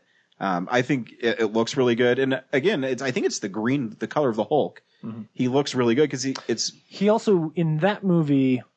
Isn't that the first time that they tried to make him look more like the character? Yeah. Yeah. And I was listening to Louis Latier talk about the movie. I miss him. He said what he thought the biggest problem with Ang Lee's Hulk, it wasn't necessarily the story. He said the Hulk himself, he looked like a bodybuilder that was like ballooned. He's a different character. Exactly. So what they did is they removed like all fat from the Hulk. Mm-hmm. So they just added just like ripped muscles, and it looks a lot better. Yeah. And it looks like Edward Norton, just big. Right. Yeah. And they have so the movie I think actually holds up really well. And at the end, he just gets the Abomination, and he's gonna kill him, and Betty's like, "No, don't kill him," and he just like knocks him out. Yeah. Which is cool. Yeah. Iron Man 2 is next. I watched that also this week. I just didn't mention because I knew you were going to. So. Oh, you could have. And the movie is actually better than I remember it. I think Sam Rockwell is amazing in it. Yeah, I really want him to come back. I love him as. Does he not die at the end? No, he gets arrested. He's in a one shot. So. Yeah, his dance because he's trying to be Tony Stark at Stark Expo. Yeah, is maybe the most amazing little clip in that film. Yeah. But what I think. Why Robert Downey Jr. became so popular as Iron Man is you can tell he's having fun. Yeah. When the movie calls for it. And yeah, because that's also a darker, it's not the darkest Iron Man movie, but it's a darker one. It is. But he's really good in it. And again, the villain, I think Justin Hammer's an interesting villain because he's trying to be Tony Stark and he'll never be Tony Stark. Yeah. But Mickey Rourke's Whiplash is... Should have been a Crossbones character. Exactly. Should have been in the movie I agree. and out in 20 minutes. I agree because I think it's more interesting when Justin Hammer's trying to steal his tech and use it against him. And then I don't mind him finding a bunch of Iron Men because that makes sense to me. Because even the scene where he's trying to save all the people at Stark Expo, I think it's amazingly shot. Yeah. Where you're following Iron Man flying through everything and so that's really cool. I will say, like, after watching that too, and then watching that, and then immediately watching Civil War, and then I think I immediately watched Age of Ultron, then Civil War, but I will say, like, that's something from, like, the first phase that kind of misses that there was style, like, directorial style to all those films, and you really don't have that as much anymore. So... I'm going to argue with you. All right, we can talk about it later. Until in Civil War. And then, obviously, next is Thor, Kenneth Branagh's Thor, and... What you can, How about that scene on the stairs, man? Yeah, to talk on Henry's point, it is a Kenneth Branagh film because and what's funny is how I hate Tom Hooper for all his Dutch angles. Kenneth Branagh does it. Fucking Dutches the shit out of angles. But the thing is I think he gets better performances out of his actors. Huh?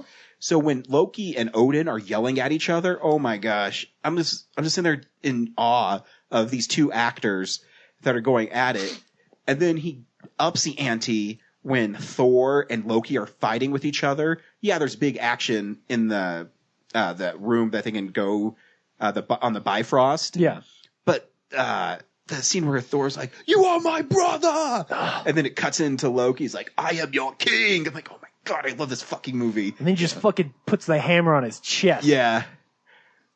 Oh, it's because so good. It's not the most impressive fight scene. No, but the emotional weight to it because of how well the actors are acting and how well the script is written makes it badass because, and, I think that's what's the Thor character. I think it's like a Shakespeare fucking play. Yeah. Because it's tragic because he still loves his brother. And that's the way it's shot at the end, he's destroying the Bifrost and he reaches to grab Loki and Loki grabs his hand. And he's like, "Don't let go, brother." And they're looking at each other and he realizes he'll never be Thor and he just fucking lets go. I'm like, oh my God. It's a movie where a guy finds out he's actually a frost giant and then yells at his dad so much that his dad goes into a coma from a broken heart. Yep. That's Shakespeare. Yeah. Like it's just, and I mean, it's not written as well as Shakespeare, but it's like, it's that level of like melodrama. Yeah. But that's what I mean. Like the Dutch angles don't bother me because dude, I like a good Dutch angle. Branagh is able to do it where the emotional impact makes sense. Yeah. Not where Tom Hooper just does it to be obnoxious. Yeah. Like what I've always He's thought is drawing that, attention. like, Tom Hooper does it as the way of like thinking, oh, this will be a cool shot. Exactly. Whereas Kenneth Branagh does it to advance the scene. Exactly. So. Right. Because his cut so fast, that scene on the stairs. So it's, really in Anthony Hopkins' face and he's talking and he's talking and talking. And then it cuts like at a wide angle and then it goes back in when Loki responds to him. Right. And I think it's just a great actor. The Dutch angle is supposed to communicate a skewed viewpoint. It's why it's good. And that's why it works because like, it's always Loki looking up to Odin. Right. And when you look down on Loki, it's just a normal shot. Yeah. And Tom Hiddleston as Loki is amazing. Yeah. Right. Yeah. It's yeah. Captain America. Old-minded a fool. Captain America: The First Avenger is next, and that movie's really fun. It's has a great pulpy feel to it. Joe Johnson. And I actually really had a lot of fun watching that film. Chris Evans is so great, even when he's like skinny Steve Rogers. and I can do this all day, Yeah. and then that it comes back. How does now that we've seen 2 movies where they've done some amazing facial on another body stuff, how does that movie hold up by comparison? Very well. Yeah. Because it's the way Joe Johnson shot it, and I don't know, I forget who the director of photography is, but it kind of has that cream pastel color. Sure. So it makes it kind of timeless. I don't know if that even makes sense. It's shot on a filter that kind of Exactly. hazes the air, the surrounding area. So it means that if the Cook CG lens might be the one you're looking for. Okay. if the CG gets waxy, you can't tell because the whole movie's a little bit waxy. Exactly, because it just fits with it. But there's scenes in it where he comes back with all the prisoners he's saved from the Red Skull. I freaking love that scene. Yeah. Where he's about to declare, Tommy Lee Jones saying, "I regret to inform you, Captain Steve Rogers didn't." Yeah. Here he comes, and you see the shield on his back, and all those. Oh, it's just awesome. I still maintain that's the best film in the Marvel universe. Phase 1. Phase 1. Phase 1? Yeah, Phase 1. I don't know if I'd say that. I still disagree, but sure. I think the first Iron Man is probably the best still, but I can see that Captain viewpoint. America is really close. No, I mean it's Thor, but That's a really close. you're all wrong. It's Thor, but still, that I love that shot because that's when he still has the triangular shield, Yeah. and so like that for probably 2 years, the background of my phone was Cap walking over the hill, and you see all his clothes are tattered, and I was just like, this is. It really felt like it was one of those moments of like of actually getting to see comics come to life in a way that honestly now is just a very normal thing. Like it's unbelievably normal. And going back and watching those 2 movies, those were the 2 biggest risks that Marvel did. Oh yeah, Because Thor is the most ridiculous one. it's cosmic. Because it's It cosmic. shouldn't make sense. But what makes sense is Thor sitting talking to Jane, and he says, what your world called is magic, my world is normal. And you accept it. Yeah. In Captain America, you're telling you're telling a period piece. Right. And the scene where he's when Captain America realizes he's gonna die, and he's talking to Peggy, is amazing. Don't get me started on Peggy. We should save it for later. And then I finished with Avengers, and that movie is still tons of fun. Shouldn't work. That movie shouldn't work. But Just like the team, it shouldn't work. yeah, Hiddleston again is great. Yeah. He really helps the film, and they continue the story with Thor because he has that that great scene when they're on the mountaintop, and he's telling us like we grew up, we fought together. Why are you doing this? Yeah. And Loki says, "You aren't like me." Yeah. And I think that's why Loki is the most interesting Marvel villain, is because in his eyes, and you can see his point of view, he's really not a bad guy. Yeah. He's not. He's just making the best of what he is. Yeah. It's a really fascinating dynamic, and when you watch him back to back to back to back to back to back, Yeah. it's amazing that they're able to pull all this off. He's less vicious than he is bitter. Exactly, and yeah. You give up the Tesseract, you give up this pointless dream. Yes. I'm sorry, I love Thor quotes. Who doesn't? But yeah, Avengers is great. It's funny. Yeah. It has the Battle for New York is a great scene. How cool was it to get to see superheroes fight each other in the forest and be like, oh man, Captain America and Iron Man and Thor are all fighting each other. This is crazy. I mean, whoever would expect you'd get to see that? I mean, there's even like a badass moment where, Thor gets the lightning bolt and he shoots it at Iron Man. And then, Jarvis says, up to 400% energy. Ooh, how about that? And then there's actually this badass scene in that where it's one cut where Thor grabs Iron Man and he pulls him between his legs and he fucking chucks him. Yeah. And you just see Iron Man come around full circle and just punch him in the face. It's cool. It is super cool. So I'm having a lot of fun. I'll hopefully finish the MCU this week. Sure. Cool. Yeah. I'm a Marvel guy, so I get really excited when I watch them. Yeah. Avengers, the first Black Widow movie. Yeah. I will say once they pulled off Vision, which I think they fully finished his not his arc, but they fully finalized his character in this film, like Civil War. Or they established his character finally. Sure. Once they figured out Vision, I'm gonna have faith in them no matter what now, because Vision is not a character that should even work at all. Sure. Yeah. Yeah.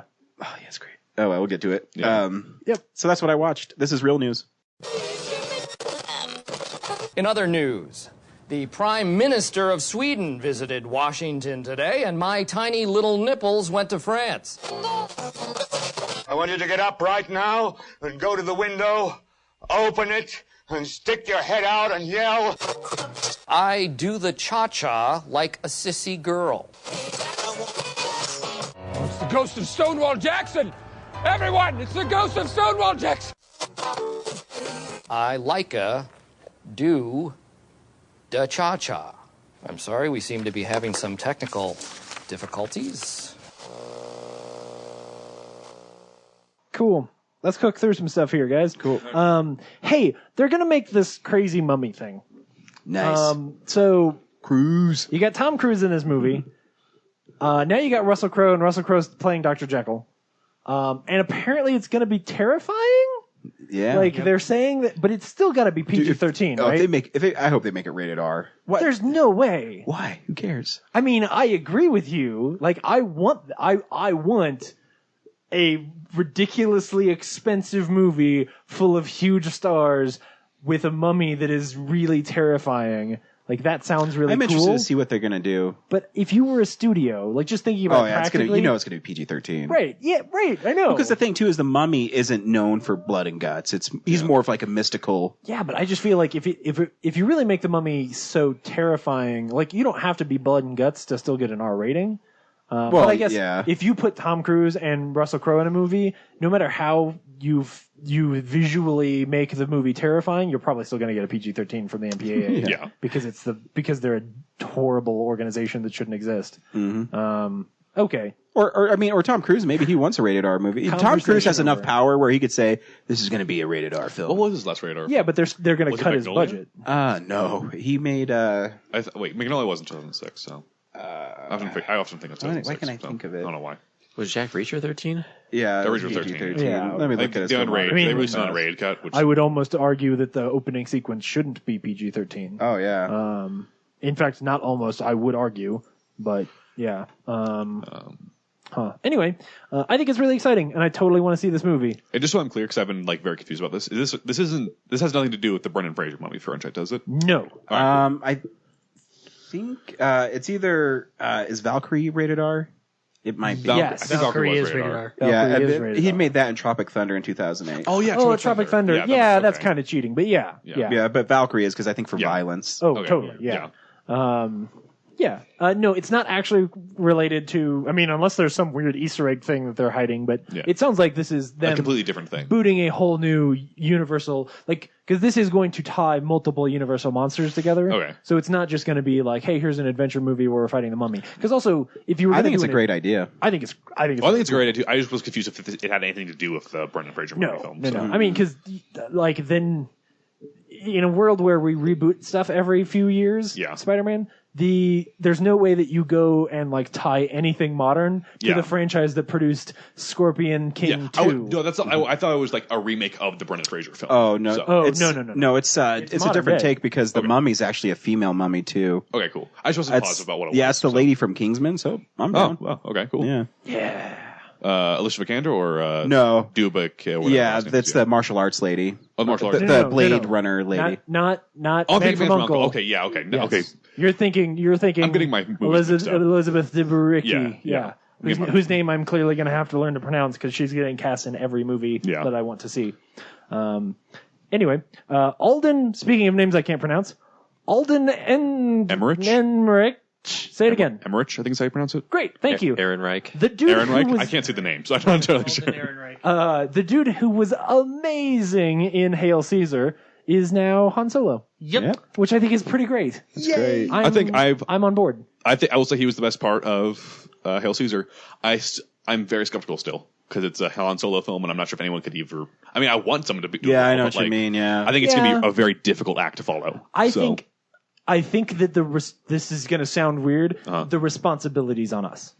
That's true. That's very true. Yeah. If you like Han Solo and you want a Han Solo movie, which if you don't go see the fucking movie. Yeah. And if you don't, I don't want to hear your opinion about the movie because you shouldn't go see the movie. Yeah, exactly. You have got to get yourself to that place. Yeah. Because the realities of the situation are, I'd like to see the same thing. Unfortunately, is kind of true of Indiana Jones. Yeah. I'd like to see more of that story. My options are either recast the character, which in the case of Star Wars, you pretty much have to, or just go make a new thing that's very similar, which is what I would want from Indiana Jones, but we'll never get, to be honest with you. And I should say, I'm not in the boat of saying this is an impossible film to make. I'm just saying I think this film is going to be hated off the get-go, similar to Ghostbusters, just because of this. I think it's difficult in the way that making a Star Wars Episode 7 is difficult. Yeah. Like, I think this one's a bit harder just because they're recasting someone, but like... Yeah, and I just don't envy him at all. Because and I'm saying that guy doesn't sleep at all. Of the people that they're choosing... like to play him, this is probably one that I would be the most okay with. This isn't Nat Wolff or Miles Teller, which were also in the running. So I certainly hope that he does not do a caricature of Han Solo. Yeah, like he's got to go find that character himself. Yeah, and bring something to it that is not Harrison Ford. Yeah, right. And if he does that, like if he walks on set and he has a cut chin, no, I don't. Yeah, like maybe they'll show how he gets it. Yeah, and then he'll die outside of a club 2 years later. Oh, Phil Lord and Chris Miller make that was a River Phoenix joke. That was a sad River Phoenix joke. But also confirmed he's going to have a cameo in Rogue One, wasn't it? Sorry, what? It wasn't confirmed. River Phoenix? No, not River Phoenix. Was it confirmed that him as Han Solo will make an appearance in Rogue One as like a cameo? Maybe that would be cool. Because I mean, like I guess still we won't have to wait too long to see if it works or not. So yeah, that'd be good. Hi, buddy. Any and all hope. Hey, Kellen, what do you think of Avengers? He's just smiling. He's like, come on, Dad. Say Iron Man. Hey, that was pretty good. Good job, dude. Any and all hope that I had for Power Rangers, which wasn't really a lot, has died. Horrible death. I will say. Wow. I was wondering when that child was going to expire. Yeah. I will say, I have been pumped for this since day one. Why? They released that photo. I'm no longer pumped for this movie. So when they announced it right after that like fan film that was I like didn't like this that either, badass but, like- thing, I was like, okay, like if you did a thing like that, I was on about you cannot Right. do that. Like that's not what Power Rangers are. Like Yeah, but I don't want good stuff. I want shitty well, what I want rubber monsters. Well, no, dude, that's not what I'm saying either. I want them to do like They need a comedy 21 where they make- Jump Street That's what that. I'm saying. That's what I think they should oh, do. that could be cool. That could be cool. It's like I've said it multiple times in the original like theme song for it. One of the lines is "Get me teens with attitude," which is the stupidest line ever. Hey, Kellen, who's this? That's pretty good. And so like I was kind of excited, like just based off like who they got cast in it. Yeah. And some of those I'd seen so far, I was on board for that. But then they released a photo where all of them are Iron Men, and I was like, I'm no longer on board for this. But they're the worst Iron Men ever. Exactly. Like no one wanted this. I don't know what like visual artist put this shit together and was like, guys, this is gonna be cool. Yeah. What if they have giant glowy diamonds in their chest and their helmets are 4 feet tall? Yeah. Like and all of the women have boobs bigger than their heads. Which wasn't even in the original show either. I'm just it's Oh, no. terrible. Can we not talk about Power Rangers Yeah, anymore? we can move Sure, on. we I can don't move care I saw on. that photo. It looks stupid. Yeah, it does. It looks really stupid. I think everything about Looks Power really Rangers bad. is stupid. Dude, you weren't there, man. I was You weren't there in and it's '92. It's a big He pile was of there, monkey technically. shit. Yeah, but he older wasn't than in us. elementary school in '92 with a lunchbox with Red Ranger on it and a little action figure where you push the thing on his head and his like a whole human head popped out of his chest and swung up and replaced his current human head with a different head. Nerd. Anyway, Which is a terrible action figure, by the way, because all it No, is. my it's- little brother has them. He used to have like the pink, the black, the green. He had all the Power Rangers. They're all fucking stupid. Yeah. That It's just- show's it's just- fucking stupid. Yeah, it was That they're very making bad. a movie is fucking Yeah. stupid. It's It's all a terrible. horrible concept. I will say I'm a fan of it. I will admit it's the stupidest thing ever. I don't understand it. I was at Denver Comic Con. They gave me a panel Yeah. with the Power Rangers. I didn't know what the fuck the Power Rangers were. This guy came you next knew to what me. they He's- were. I did. He's like, please let me have the Power Rangers panel. I'm like, you can have the Power Rangers Yeah. panel because I'll just go up there and make fun of it the whole time. And why is it popular? It's stupid. Just like My Little Pony. Get out of here with this crap. Whoa. It's in the same boat for me as the Soapbox, live action soapbox. Scooby-Doo I really films. did, didn't I? I like them because they're a huge part of my childhood and for nostalgia reasons solely. So, I feel like my expectations for a Power Rangers film were about the same as my expectations would be for a Teenage Mutant Ninja Turtles movie. So that's true. I will say that second one looks dope. I'm so excited for the second one.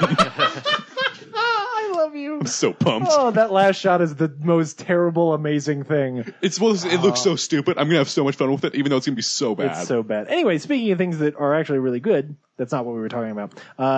They're maybe going to make a TV show out of Dredd. My fingers are crossed. I actually would like to see that. I would like to see it too. I think it's very unlikely. I don't think it's going to happen, but I want to put it into the universe that should happen. Is it Stallone? I'll see it then. No. Carl Urban says that there are conversations because he's been trying to spin this up for a while. Yeah. So if he could get Netflix to make a Netflix or Amazon, I think it's Amazon that's actually in talks with him. But that show is in the same boat as Your Preacher. Like, I will believe it when I see it actually here on TV. No, we're not. You tell me. Preacher's still not real. Yeah. I see trailers for it every couple days, and it's still not real. I haven't seen, I see that they're out. Hey, Kellen, don't step on the power. Yeah, don't step on that power. Come here. No, don't step on the power. Okay, good job. Oh, that kid. And the very last piece of news. Space Jam 2 is going to have LeBron James in it and be a real thing, I guess, with Justin Lin. Why is this happening, Henry? Why wouldn't it? Yeah, I mean, because it's not 1998. Oh, my boy had sexual intercourse. You know what? You're right. It's 2016. It's been long enough. I can't wait the for the Toon Space Squad Jam needs to come out of cinematic universe to happen. Is it going to be the same story? Do you just go make like Space Jam? I don't know. I'm like, how I'm approaching this film is how I approach Civil War. I'm avoiding all spoilers. So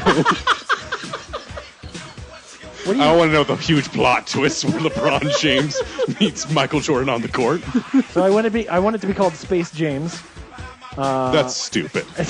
No, with a Z. Oh, okay, that gets cool. So then it's just Space Jams. Yeah. And then the end of the Z is a lightning bolt.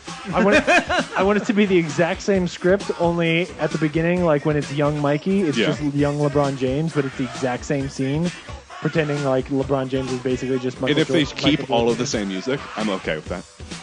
All right. If they keep I Believe I Can Fly, and then if you just go hash all of the same animation out of the old one, but put LeBron James and modern basketball players in it? Sure, I don't care. More Space Jam, why not? I don't understand. I saw that movie in theaters, and I don't understand you, and you weren't born when it came out. Like, well, you just gotta slam and welcome to the jam. That's not Come on and slam. Yeah, come on and slam and welcome to the jam. I loved the movie when I was a kid. I don't know why they're doing this.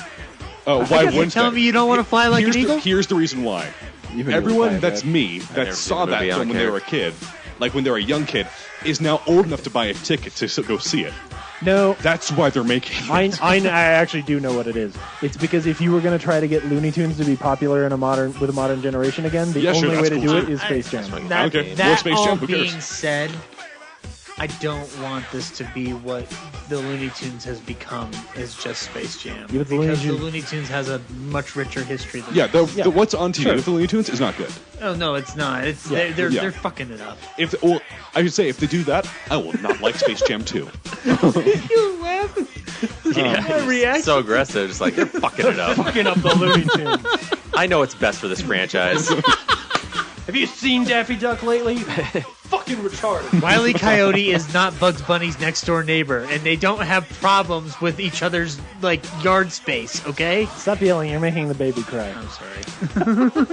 But I will be their opening day. I will be their second opening day, and I'll be their Sunday night. We're all going to be their opening day, but then we're going to have to see Space Jams too.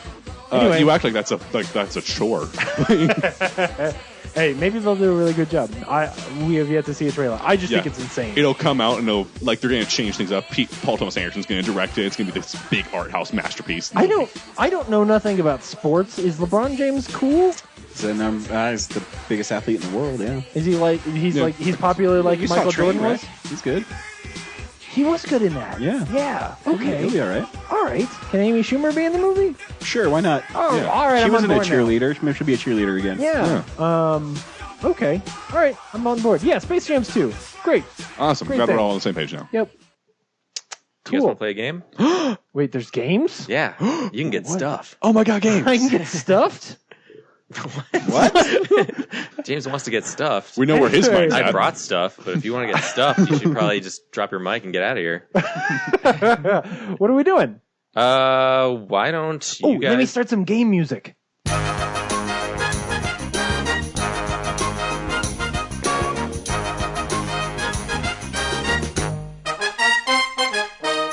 Thanks, editor. Not helping me edit. I give enough time. Bullshit. See, like 3 years ago when I was talking, like, just a huge block of emptiness would be so helpful. Yeah. You Yeah. understand where I was coming from? Yeah, I know. Yeah. Oh, God. Just get on with the fucking game. Come on.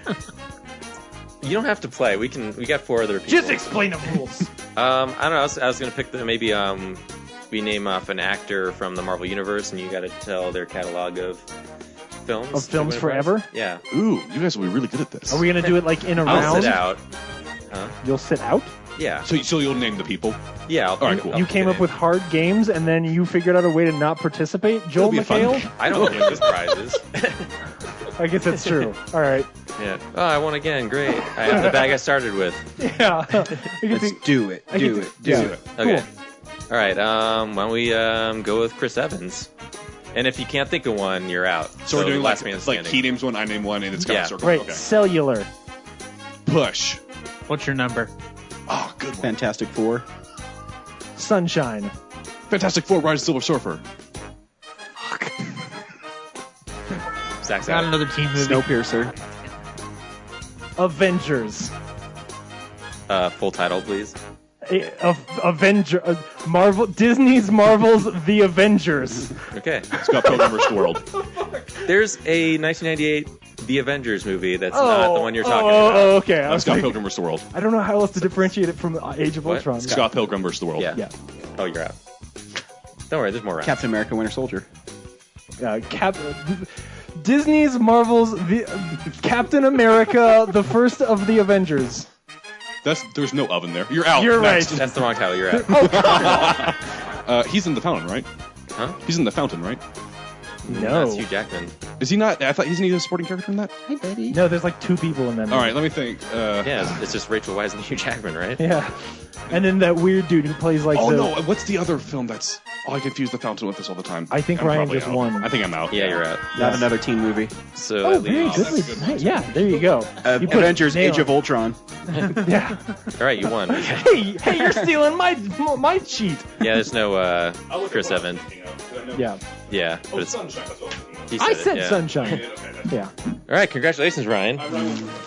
You won. My mic was not attached to my face at all at that point, so no one yeah. heard me. What? Yep. Spider-Man Sorry, cards. sorry, everyone. Yeah. Oh, cool. 30th anniversary. These are from 1993. Wow, he's actually excited. I'd be excited about those 1993 cards. Yeah. All right, let's do Robert Downey Jr. Oh, who's gonna win this round? Kiss, kiss, bang, bang. Yeah, this is cheating. Iron Man. Good night and good luck. Iron Man 2. That movie, the movie where he's dancing and he's a detective, the singing detective. What's the Charlie Chaplin movie called? Oh, okay. Chaplin. Oh, Chaplin. Oh, did that not count for me? Were you joking or? No, I just did not. I couldn't remember the title. Like, You're out. Okay, cool. Chaplin. Chances are. I didn't know if it was called Charlie Chaplin or the Charlie Chaplin story or whatever. So Iron Man. You said Iron Man already. Iron Man 2 then.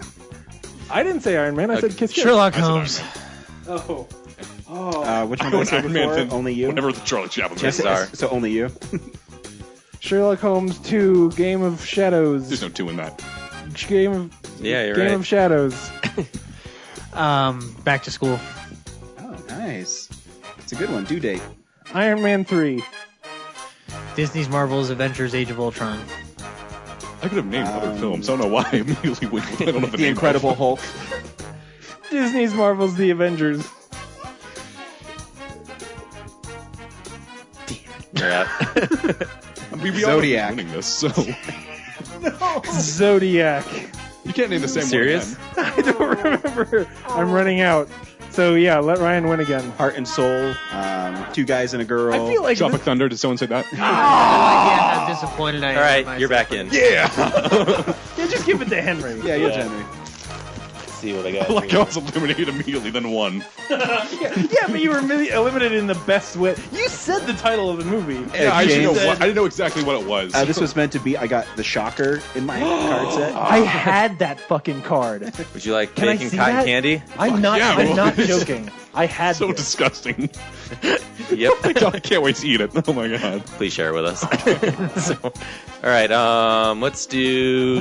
Look at the Kirby dots on the back where Shocker's gloves are. Heck yeah. It's so cool. All Sorry, right, go ahead. Scarlett Johansson. Under the Skin. Iron Man 2. Girl with the pearl earring. Ghost World. The Other Boleyn Girl. Captain America Winter Soldier. She's Yeah, not. it's the one's not Natalie Portman. Yeah. Disney's Marvel's The Avengers Age of Ultron. Lost in translation. Iron Man 2. Didn't someone? I said Iron Man 2. you say- I said Iron Man 2. Go again. You're out. Oh wait, do I Yeah. go still? All right. Yeah. Disney's Marvel's The Avengers Age of Ultron. He said that one. said Now you're that. out. Oh damn it. Okay. I'm out. Really? Oh, this is the one you had to win. Captain America Civil War, Captain America Yeah. Winter Soldier. What's the tennis I one? just didn't know. Just say the Jungle Book. the Jungle Book. What's the tennis one? There you Match go. Point. Match point. That's what it is. Match Oh, that's a point. terrible. I wanted to say Oh Point my Break, gosh, but that's yeah, not what that I was. know that one. All right. The Island. He's just not that into you. There's suspense here. I try to decide what I should Valentine's give you, Day. but I Hail think Caesar. Hail try Caesar, yeah. Can of Wait a soup. minute. Surge! There's Surge in there. Wait, how come I keep on winning and not getting prizes? Is This there is bullshit? You already won a prize. How I did like I 4 get things. bacon cotton candy? You got Surge. Is everything from your back from 1993? Oh, this takes me back to my childhood, dude. Oh god. Thank you. A cool person would share it with all of us. Dude, I will totally. Yeah. Seriously, pour some You can out for all your have this homies. bacon cotton All right. candy if you want it. For all I Man. care, you can take the bacon cotton candy. You just want to share it. You can go ahead. This game is rigged. If you'd stop winning it, I'm sorry, I'm so great. How would that make it not rigged? Who's left? Mark Ruffalo. Sam Jackson. Tim Jackson? Sam Jackson. Samuel L. Jackson. A Okay, so it's Sam a Jackson. Time to Kill. The Hateful Eight. The man. National Lampoon's Loaded Weapon 1. Iron Man 1, because I can't think, because I'm laughing at the man. Is he an Iron Man? Yeah, one? he's in the post credits. Yeah, Oh, he is. okay. Yeah. Iron Man 2. Deep Blue Sea. Ooh. Has anybody said Pulp Fiction? No. Jurassic Park. Snakes on Plane. Jackie Brown. Star Wars Episode 1. Star Wars Episode Full 2. title, please. The Phantom Menace. The Attack of the Clones. Full title, please. No, I already said the Star Wars Episode 2, and then you said full title, please, and he said the second. I said the full fucking Django Unchained. The Hateful Eight. I already said it. Yeah. Oh. I knew because you were care. right next, so. Any chance to say that title again? Terrible movie. Oh, it's man. not. I gotta think of another Sam Jackson movie. He's in like a Black 100 Snake of them. Moan. Oh, that's a good one. Oh, man. Oh, well, we haven't done. I don't want to do that. All right. Star Wars Episode 3, Revenge of the Is Shitty he really in film. all 3 of them? Yeah, he is. Because at the Wow, I end, didn't know he's that. in that terrible action scene where he kills. Unlimited power. Wow. I'm probably out. I can't think of anything off the top of my head, so I don't want to wait any longer either. So. Marvel's The Avengers. Oh, did we not already do those? God damn it. Captain America: Winter Soldier. God damn it. Die Hard with a Vengeance. Oh, that's Captain America: The First Avenger. Oh, yeah, he is in that, I guess. He's totally at the end. He of is that in movie. that. Fuck, he's Wow. at the very end of that movie. He is. I know. I'm sorry. Zach's out. Yeah, what'd you fall out on? He said He said Hateful Hateful Eight again. Oh, okay. So we're on Ryan? Yeah. Oh I man, can I think I can't think of another one. You better not.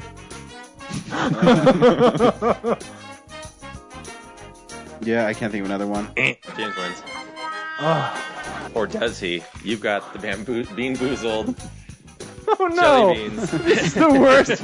This is such a no prize. And I'm the only one who actually beat Ryan. Oh man, some of these jelly beans taste like buttered popcorn. This is my own personal barf. hell. Or skunk spray. Bertie Bott's every flavor beans? Yeah, Oh. the black ones are either licorice, which is a lose, or skunk spray, which is a lose.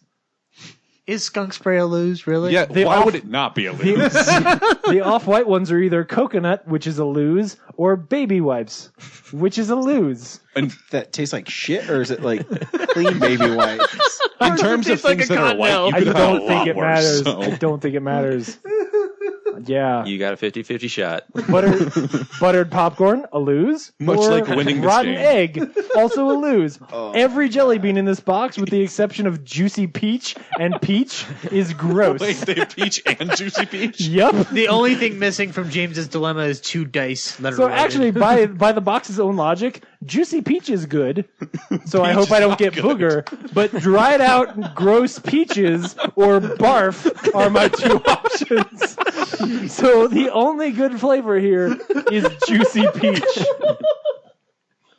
One of the flavors See, is the weird thing is, what would they Congratulations. actually have barf taste like? one of the flavors is It's awful. It would probably taste like what comes up after you eat any of these jelly beans. It tastes like throwing up chicken parmesan. One of the flavors is Tutti Frutti. I don't know what that means. That's and good. that's one of the good flavors. That is a good flavor, yeah. Yeah. It's not a thing. What's a like Tutti cotton Frutti? candy. It's totally a Well, thing. when you eat it, What you is go it? wop It's like bam fruit doo bop punch. Yeah, it's wop like fruit bam punch. boom. Yeah, there we go. Well, thanks, Brad. Yeah, thanks, Yeah. Brad. Oh, It's really for everybody, but the Spider-Man cards are definitely for Ryan. Little Richard reference. oh, mercy. All right. Well, what did we see this That was week? fun. This week we went and saw Captain America: Civil War. Brad, should people go see Civil War? I got to be careful about this. Yeah, it's super awesome. I don't know if you saw my comment on Zach's thread about how similar it is to another movie this year that I felt. Yeah. But otherwise, there's definitely a couple great, amazing sequences in it that pull it over the top. James? Yeah, I mean, it's amazing. It's huge. I have a couple of issues with it, but those issues make it a 9.5 out of 10 and not a 10. The movie's amazing and a lot of fun. And having seen it twice, I thoroughly enjoy it. So, Henry? Maybe on a Sunday matinee. Just kidding. You should see it right now. Zach Attack? This is the second best Marvel movie I've seen. Yep. I loved it. Yeah, this movie is pretty dope. What I've loved, what Disney's been doing lately, did you notice there were shots in the trailer that weren't in the movie? Yeah. Or that they were in the movie, Yeah. but they had stuff added to them, like Spider-Man. Yeah. Or out of context, I want to punch you in your perfect teeth. Yeah. Yeah. So this movie's completely awesome. Yeah. This movie works on every level for me. Mm-hmm. And here's a trailer for Civil War Absolutely. with Spider-Man in it. This job. We try to save as many people as we can. Sometimes that doesn't mean everybody. But you don't give up.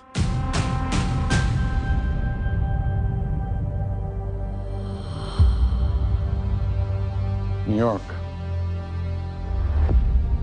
Washington, D.C. Sokovia. Okay, that's enough. Captain, people are afraid. That's why I'm here. We need to be put in check.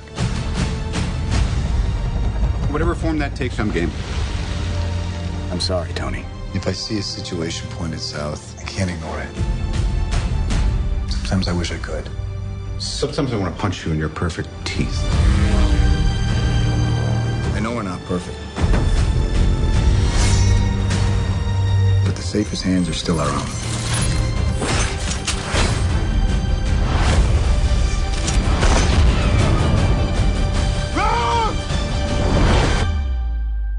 I was wrong about you. The whole world was wrong about you. They're coming for you. I'm not the one that needs to watch their back.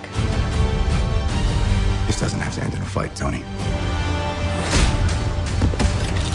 You just started a war.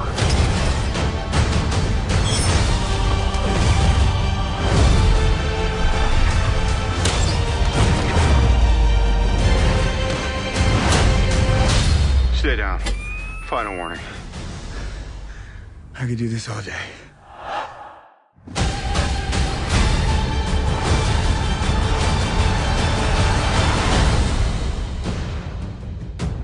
All right, I've run out of patience.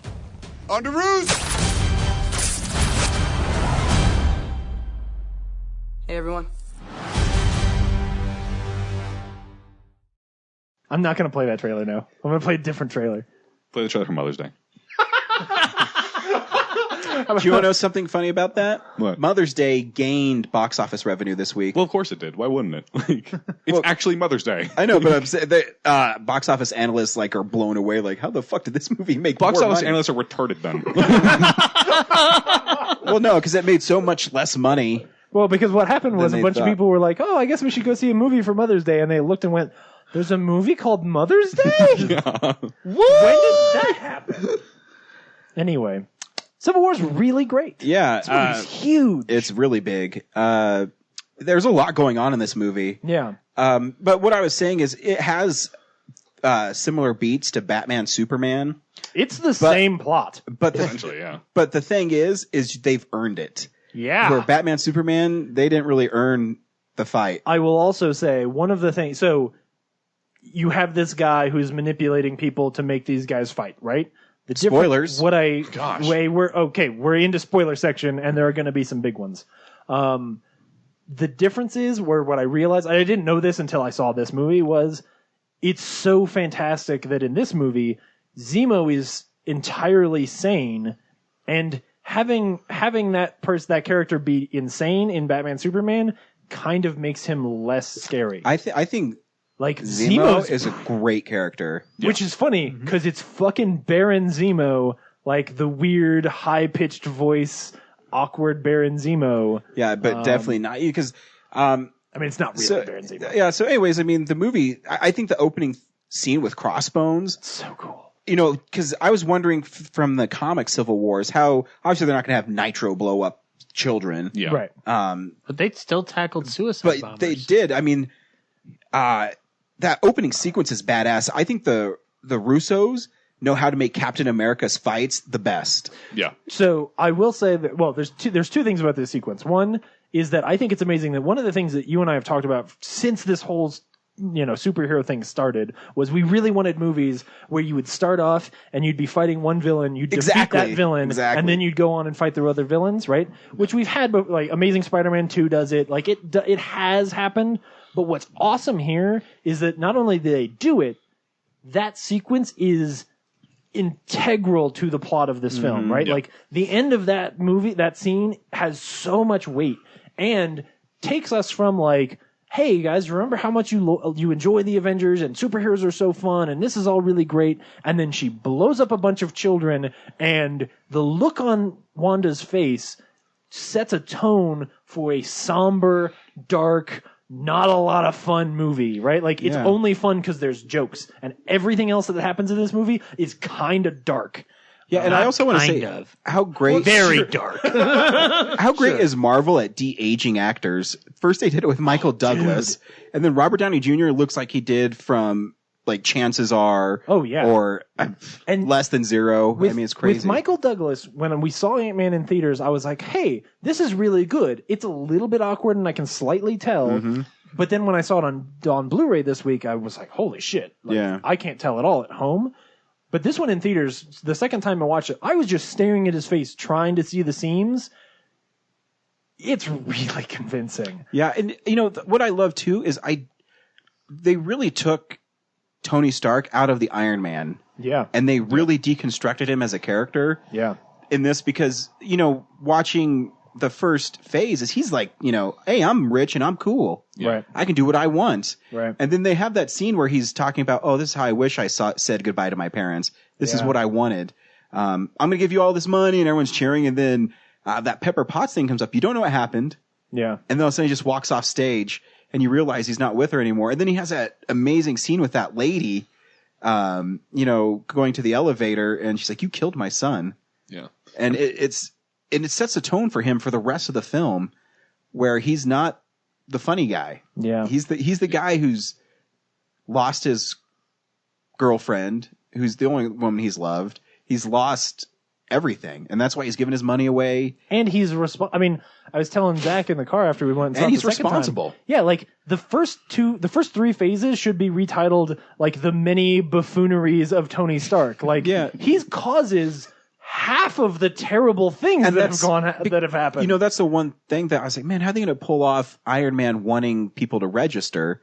Because he's pretty much against. It's called Avengers 2. Yeah, well, yeah, that's what I mean. He's against, you know, being told what to do. I mean, at the end of first Iron Man, he's like, you know what, forget this. I'm Iron Man. Right. Yeah, you know, someone else brought up, it's odd that, you know, you'd think that Captain America would be the one siding with the government, and Tony Stark would be the one that's anti-government, but they flipped it. Yeah, but it makes the motivation worse. Captain America's always been on the side of personal liberties. Right, and that's the thing. I've always said, since they announced Winter Soldier, the most fun that Captain America gets is when he disagrees with America. Right? When he drops the shield is when Cap gets awesome, right? Because then he's standing for something, which is the best scene in this movie. So the movie keeps. I care about these characters way too much for them being fake. And on that note, what's really cool about caring about these characters is I don't just care about Cap and Iron Man. Like, they've set up Howard Stark enough that I give a shit about Howard Stark. There's a character in this movie who dies who's not in this movie, and that's the scene I cry at. Well, yeah, exactly, because you know what got me? So Peggy Carter dies, and you knew she was going to go because she had Alzheimer's. And she's wicked old. Yeah, and she's like 100. So, you know, Tony goes to her funeral. I mean, Steve goes to her funeral, and he's sitting there at the end. He's just, you know, he's a pallbearer, and it's sad, and he's just sitting there, and then Natasha comes up to him, and this got me bad. He's sitting there, and he says, "I'm sorry, I can't sign that. You know, I can't sign the Sokovia." And he says, "So why are you here?" And she's like, "I know that. I just don't want you to be alone." I was like, "Yeah, he is alone. Everybody he cared about is dead." The thing about that sequence that I adore is that what happens there, like the Sharon Carter thing, like when she comes up and says she's Sharon Carter, I'm like, "Yeah, I know." But my mom was like, "Oh no." And I was like, yeah, all right. This movie works for my mom. But she starts giving this speech about standing up for what you believe, even when you're the only person who's standing on that side. And I realized that what's happening there is Sharon, in a moment when Steve needs encouragement and needs somebody to remind him who he really is, Sharon is giving him advice that she got from Peggy, that Peggy learned from Steve. Mm-hmm. And it's this huge, all-encompassing moment that this has never happened in movies. Like, this is unbelievable that you have this huge universe where I get this emotional payoff from something that I saw 10 years ago. Or 8, right? Like, it's ridiculous. And that scene is super powerful it is. To me. And just the whole movie builds from there. Even the scene where you see the Winter Soldier, you don't know who he assassinates. It's just so cold-blooded.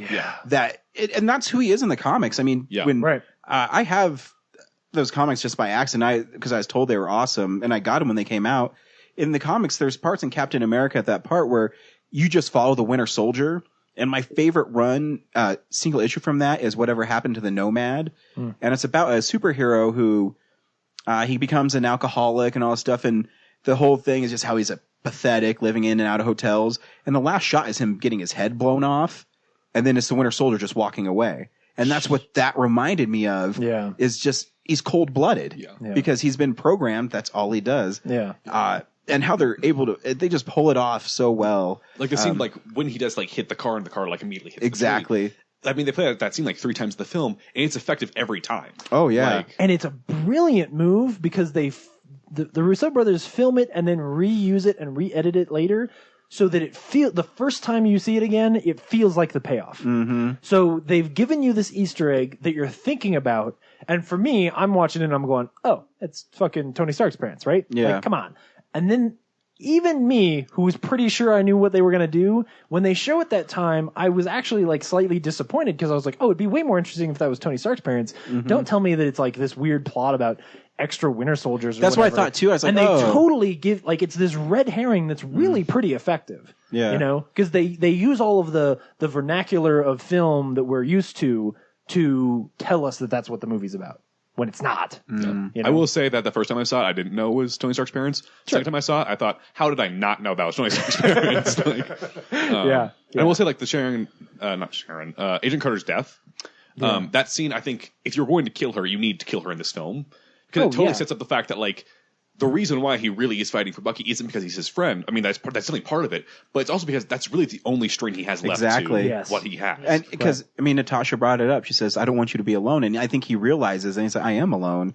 You know, he is truly, everyone says it, he's a man out of time. He doesn't belong. He doesn't understand. I mean, and he's such a great character that, the movie, and then you get introduced to T'Challa, and I think Chadwick Boseman is amazing. He's so cool. He knocked it out of the park with this. Yeah. Because he's like that cool. Because you introduced to him, and he's, you know, just a nice guy. That scene with his dad is so good. Oh, it's so good. It's just, And the character, like, in a universe where there's so many people in the universe now, they managed to have him have a distinct personality too. Yeah. Exactly. And, you know, what's cool too is you don't need his origin. Yeah. You knew he was a Black Panther and that he's probably been doing it for a long time. Yeah. And now he's the king. And I mean, all the scenes with the Black Panther were awesome. Yeah. My favorite shot was when he was chasing Bucky and he jumped to the side of the building, like clawed down and then started chasing him through all those cars. It was awesome. I will say that, like, in this film, they figured out a lot of really creative ways to use all of their weapons between, like, the shield, his arm, his claws. There's a point at which the Winter Soldier uses Captain America himself as a weapon. Yeah. He just picks him up and throws him out a window. Like, I need to hit this dude with you. Yeah. It's so good. Like, and I will say, like, Zach and I were talking about, like, when we were leaving the theater, like, neither of us have read any of the Black Panther comics. Like, I don't know, I can't speak for you, obviously, but, like, I was very much like, I want to read a lot of Black Panther comics. Yeah, I want to get to know Black Panther. And that's what's cool is you understand his character, though. Yeah, like, and I think that just proves that you don't need, like, huge origin stories anymore. If you have a motivation for a character and you just give them enough, I think that's all people need. Right. Because, but at I mean, the same time, he'll get his own movie, and that's cool. Right. Because the blessing he has here is that he is not he's not important to the story, right? He's not what Zach and I were talking about. He's not a load-bearing character, you know? So he doesn't need to have a lot of flesh on his bones. He's there almost as a foil to sort of remind us of certain things and bring certain things to our attention. He gives a lot of motivation to the Winter Soldier is really in trouble and everybody wants to kill him, but he's like the only person who represents that, you know? Yeah. Because we actually never see, other than the first scene where they come after him, like a lot of the tension later on, he embodies all of that. Oh, yeah. And, you know, being the Spider-Man fan I am, there's the part where they're recruiting more people and, you know, Black Widow says, we need more people. He's like, I got a guy. Wait a minute, where's your guy? And she says, downstairs, where's yours? Queens. And then right away, I'm like, oh my God, I get so fucking excited. Yeah. And then and I love that their title cards. I don't know. It's just cool. I like that. They're obnoxious as hell and really kind of cool. Yeah. And, you know, seeing Tony Stark hit on Aunt May was probably the coolest thing ever. Your unusually hot aunt. Yeah. And what I love too is this is the first, I was telling Laura this, it's the first movie where Spider-Man's a kid. Yeah. Like, he's just straight up a kid. And you hit on why this is my favorite Spider-Man that I've seen on film to date. Yeah, it's because his aunt's hot. No, because he's a kid. He's finally a kid, which is how he was in the comics. Exactly. He's so endearing. He is. He's like that little conversation he gives is so heartfelt. You know, I love. They give his origin story pretty. They do, but that's what all you need is because he has, you know, the scene with him and Tony Stark is obviously because it placates to me huge. So I'm like, I love this so much because Robert Downey Jr. is in the same room as Spider-Man. It's because I love. He's like, "Is this you?" And it pops up, and it's like the shitty homemade Spider-Man costume. Yeah, I'm like, this is so happy. So he's like, "All right, well, just go tell your Aunt May," and then he shoots his webs. Don't tell Aunt May. I'm like, he doesn't want her to know because she'll get mad, not because she has a frail heart or something. Everything about that scene, if you're a Spider-Man fan, is perfect. Yeah. Because even when it's kind of goofy and silly and they're playing back and forth, and then when Iron Man sits down and says, "Why are you doing this? Why are you doing it? Why do you want to help people?" he says, because sometimes when you have this power and you don't use it and people get hurt, he basically says exactly what Iron Man is feeling is why he's doing it. And at the same time giving his origin story. And giving his origin story that you don't need. I actually kind of disagree with you. I actually think that in that speech, for me, I feel like what he's saying is that if he knew what they were fighting about, he'd actually be on Cap's side. Like, fighting for the little guy and protecting the little guy, and doing things because you have a responsibility, because you have the power to. Like, that is sort of what Cap's got that moment, which, as we both talked about, the things we were looking forward to were the scenes where they talk to each other. Sure enough, those are some of the best scene things. Before. But the scene where, like, yes, God exactly. damn it, I'm throwing out an olive branch here. Right, and where he's like, he says to Cap in that earlier scene, he's like, you don't understand. You made the choice to give up making weapons. If we sign this, we give up our right to choose. And like, that whole conversation is so powerful and is written in such a way that there isn't a right side at that point. Tony, if someone dies on your watch, you don't give up. Who said we're giving up? We are for not taking responsibility for our actions. This document just shifts the blame. I'm sorry, Steve, that is dangerously arrogant. This is the United Nations we're talking about. It's not the World Security Council. It's not SHIELD. It's not Hydra. No, but it's run by people with agendas, and agendas change. That's good. That's why I'm here. When I realized what my weapons were capable of in the wrong hands, I shut it down, stopped manufacturing. Tony, you chose to do that. If we sign this, we surrender our right to choose. What if this panel sends us somewhere we don't think we should go? What if there's somewhere we need to go and they don't let us? We may not be perfect, but the safest hands are still our own. If we don't do this now, it's going to be done to us later.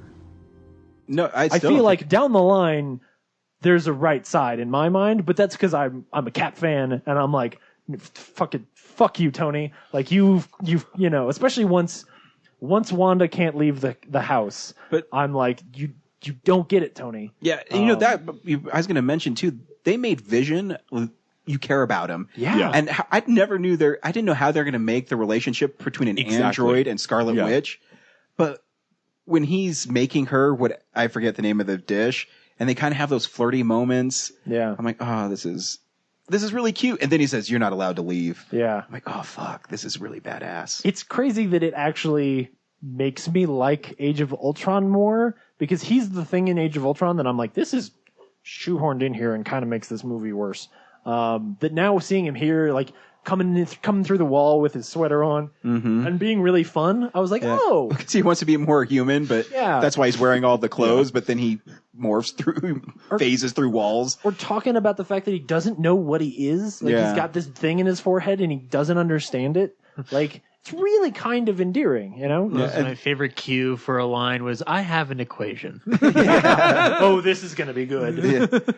And even then, Paul Rudd shows up and he's great. My favorite part of the movie. When he shakes his hand, he's like, "I've been shaking your hand too long, haven't I?" And then he just feels his shoulders. Wow. I dug I know you. You're great.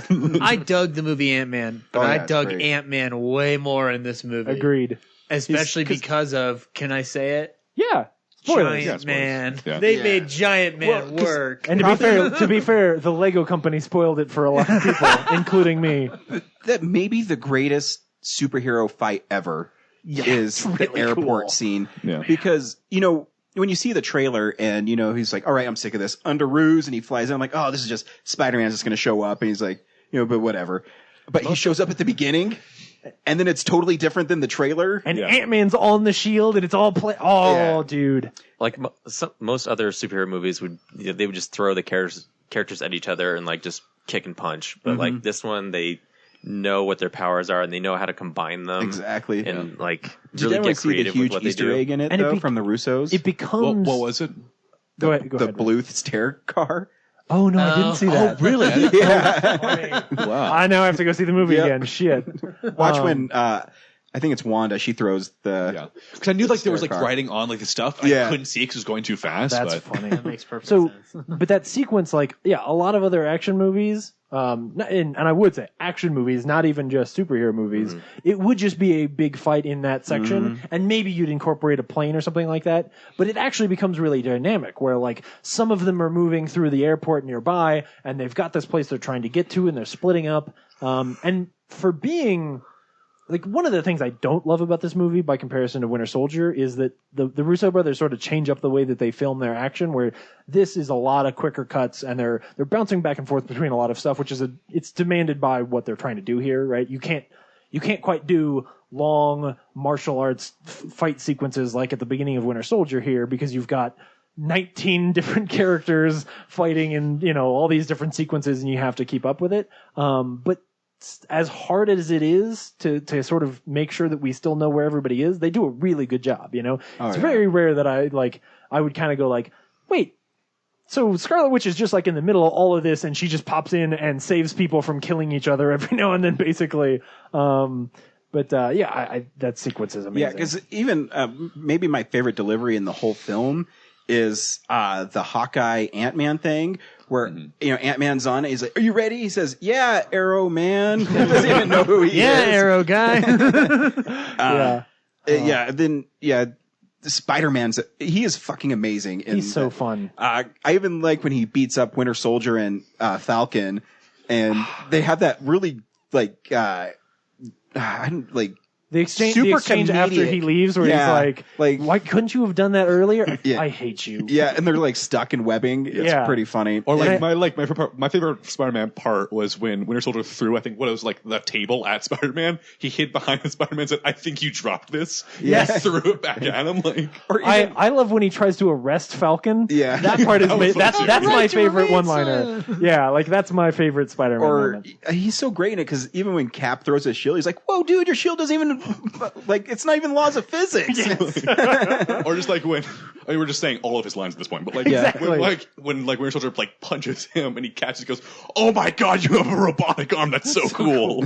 Yeah. And he says shit in it, and he has a cool little like piece of dialogue there at the end where he and Cap run into each other, and Cap sort of says like, "Dude, you don't even know why you're here." Yeah, well, like there's a great moment. What are you He's fighting like, for? Where are you from, kid? He goes Queens. Brooklyn. Yeah, and he's holding up the. It's awesome. Yeah, I love Spider-Man. I love the line. I know it's pretty much every line that we've said, but hey guys, you remember that really old movie Empire Strikes Back? Yeah. All right, it's Where official. Did you dig this boy up? It's official. We've quoted every Spider-Man line. Yeah.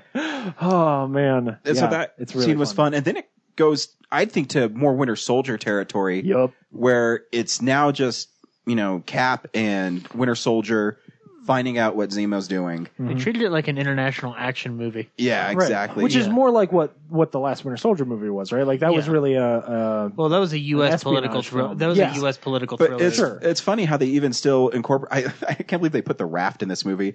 But so Stark shows up, and he's in there because he realizes he's wrong.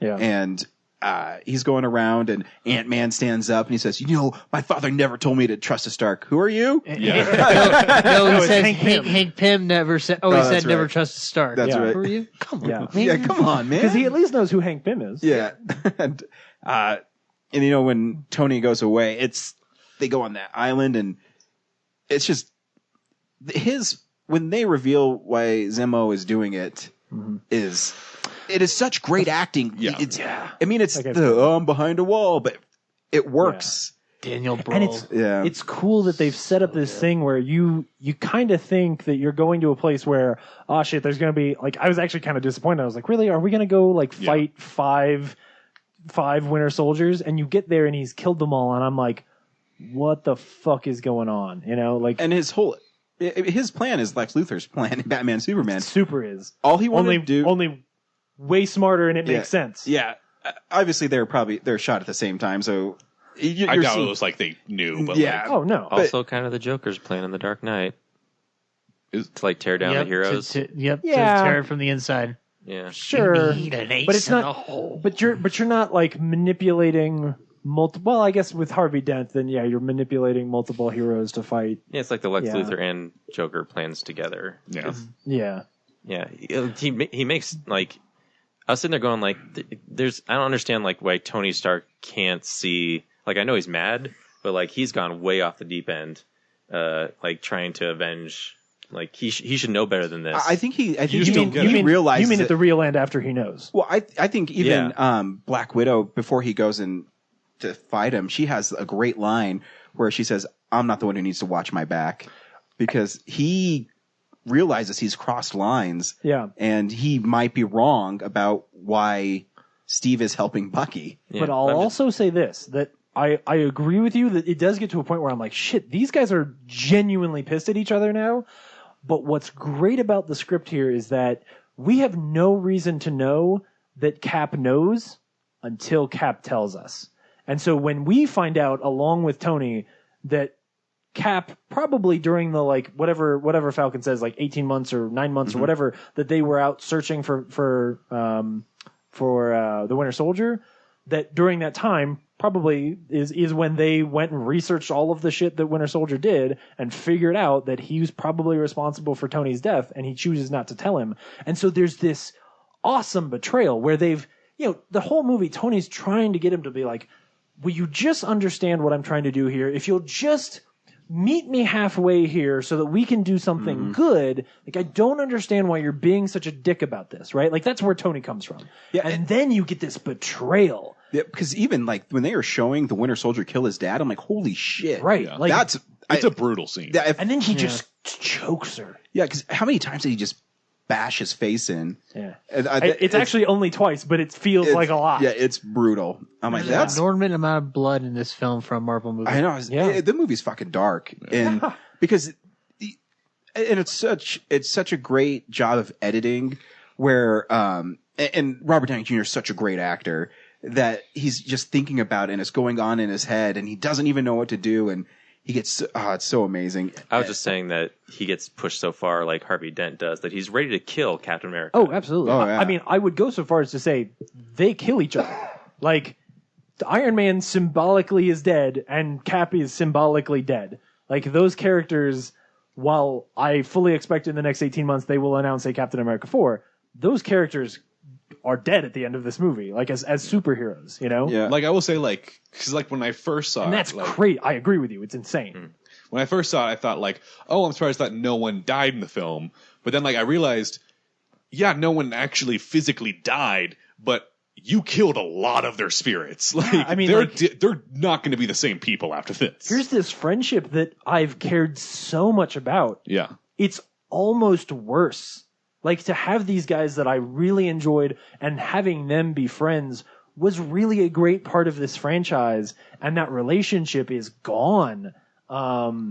It's like Coulson level, right? Where like the heart of this thing is dead. Well, I think that's why the movie is so effective, and why that end fight scene is so great, but also really heartbreaking. Yeah. Because you don't want them to fight like that, because they start fighting dirty. Yeah. They start hitting each other. I mean, Tony Stark rips off Winter Soldier's arm. Yeah. Yeah. And then he like does the whole analyzation. Of Yeah. Then his... he's talking, and he says, "No, I'm tired of this. Give me his moves." Yeah. And he's gonna kill Captain America. Yeah. He's so blinded by rage. Right. And, Cap jamming his shield into Tony, basically killing Iron Man. Yeah. And in those scenes, like, I really believe they got me to a point where I thought either one of these guys could literally die. Yeah. And when he's hitting him with the shield and he raises, the first time I saw the movie, he raises it that third time and Tony doesn't have the helmet on. And I was like, what do you do? Like, for a moment, I thought, you're not, right? You can't do this. And then, of course, he doesn't. Yeah. But the second they time I saw it, I still thought like, oh my god, if they kill him, like I still was still like in the moment. So even looking at it now, I feel like they could have told a story where Cap literally kills Tony, and I think they could have gotten away with it because he is so insane. Well, there's a part of me at that too. moment. They said, did they just announce Robert Downey Jr. in Spider-Man: Homecoming to throw everybody off that he's going to kill him in Captain America when he's getting the shit? Yeah, because there's no reason that can't be a flashback other than the fact that one of the things I don't like about this movie is, as amazing as Spider-Man is, he's shoehorned in like nobody's business. Like that sequence, he's got 36 hours to find Captain America, and he goes to Queens from Austria, builds Spider-Man a suit. He's already built it. He's been watching them. I agree with you, and that's the way I rationalize it. That's the way I rationalize it too. But that scene is written in such a way where I'm like, okay, I know that you wedged this in here. I'm okay with it because Spider-Man is awesome in this movie. But it does, I was alluding to this earlier. This movie starts to show some heft from them putting so much stuff in this movie. And they do a good job of making sure that it's still A to B to C. You're still like, where the characters are going. You know what's going on. It's not super convoluted. The things that are hidden from you well enough. And then when they reveal them, they make sense. So like the whole thing with Baron Zemo's hotel room, where like you see these scenes and they give you little hints and you're like, I don't know why you're showing me this. And then he calls the hotel room and you're like, what is going on? And then you see and you go, oh, it all starts to make sense. It does. This movie starts to feel like, hey guys, we have a lot of movies we got to make and we got to go make Black Panther, and we also have to tie up all this stuff we've done. And it's amazing that it works as well as it does, because it probably shouldn't, because there's just so much weight here. That's one thing I really don't understand about the film still. Maybe you guys can tell me, maybe I missed something. Why does he call the maid and tell her to deliver the food in the morning? He needs Iron Man to understand he was wrong. So he's hidden everything. He knows, he's confident enough he's hidden everything from Tony Stark. Yeah. That he needs, otherwise Tony's just going to leave everybody in the raft and not care where where he's gone, right? Okay. So he needs. Okay, I can see that. He needs for the German police to find the body at that moment. It seems kind of convoluted. And Well, I wouldn't call it convoluted. Not convoluted, it's convenient. But yeah, that's what I meant. Yeah, it's a little too that worked out way too well. For yes. them. Like, well, no, Baron Zemo's really good at what he does. But that's where I would step in, that it's not convenient because he planned it for so long and he knew what he was doing. And it's a different kind of villain. It's not a villain who, I'm not going to destroy the world. Yeah. I'm not going to do this. I've thought this out, because he even has that amazing scene with T'Challa at the end. Yeah. Where he's playing, you don't understand why he's playing that message over and over and over again. And then he plays it again and then he deletes it. Yeah. And then, he's just telling us like, I did what I wanted to do. What I want to do is tear these guys down, and I did it. I did it. And, him about to kill himself and T'Challa stops him. Like, this is pretty awesome. And then at the very end when, what's his name? Martin Freeman's character, says, how does it feel to have lost so badly? And he goes, did I really? Yeah. And it is a good point. He kind of won. Because what I liked about it too is, when you get all these Avengers together, it's about destroying and they want to conquer the world, or they're, ripping a country off of the earth. Yeah. And this was just, nope. All I'm doing is I'm going to be a dickhead to these heroes. I'm going to tear them down, and I'm going to see how great of people they really are. And I think that's a really cool villain. Yeah. And honestly, when he gave that monologue, or I don't know if it was a monologue, but he gave that speech to Black Panther at the end, I was like, that I can totally get behind you in that. That makes a lot of sense. Yeah. Because I thought they were going to fight a bunch of super soldiers. Nope, not about that. Yeah. No, he killed them because he didn't like Captain America, and he didn't like the Winter Soldier, and he didn't like Iron Man. And he wants to break up the Avengers. Yeah, it's a very interesting. And in a very Iron Man 3 way, this movie ends and you go, how are they going to make another Avengers movie? Well, I think that's why there's a break from all of them. Yeah. I mean, because if you keep in mind, besides Doctor Strange, I think both the films that are coming, Marvel films coming out next year, are ones that do not take place on Earth. Yeah. It's Thor and Guardians of the Galaxy. Right. Yeah, because you're just seeing what's going on while they're doing that. They have to set up. They have to set up why those guys are going to be in no longer Infinity War, Avengers, whatever they're going to call it. Yeah. But so, how good is it going to be in either Infinity War 1 or 2, which they won't be called that, but whichever one ends up being on Earth and has Cap in it? How good is it going to be when Iron Man shows up in a suit with the shield and he's like, Cap, I need you? Yep. Because that's what they need. They need a threat, dude, that's so big. Oh, we need Thanos to repair our friendship. Yep. That's what this thing's about. Infinity War is about friendship. And what's cool is when Phase 4 ends. I'm serious.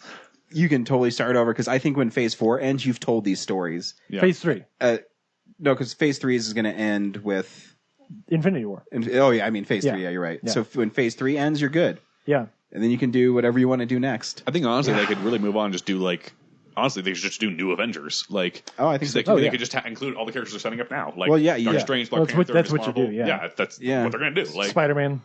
Yeah, Spider-Man. He'll be. Dude, I mean, Spider-Man, that Spider-Man tag scene. And then you make Cap. If Cap is still alive, you make Cap the new Nick Fury, where he doesn't fight. He just stands there and he's like, and Sam this is how Wilson's a you- new Captain America. I'm down. Yeah. that'd be. I'm down with Robert Downey Jr. getting millions of dollars just to stand there for 10 minutes. Heck yeah. I'm But totally down for it. So, I do want another Cap movie though, because there is a thing they haven't dealt with, which is one of my favorite. Would you read the interview with Chris Evans?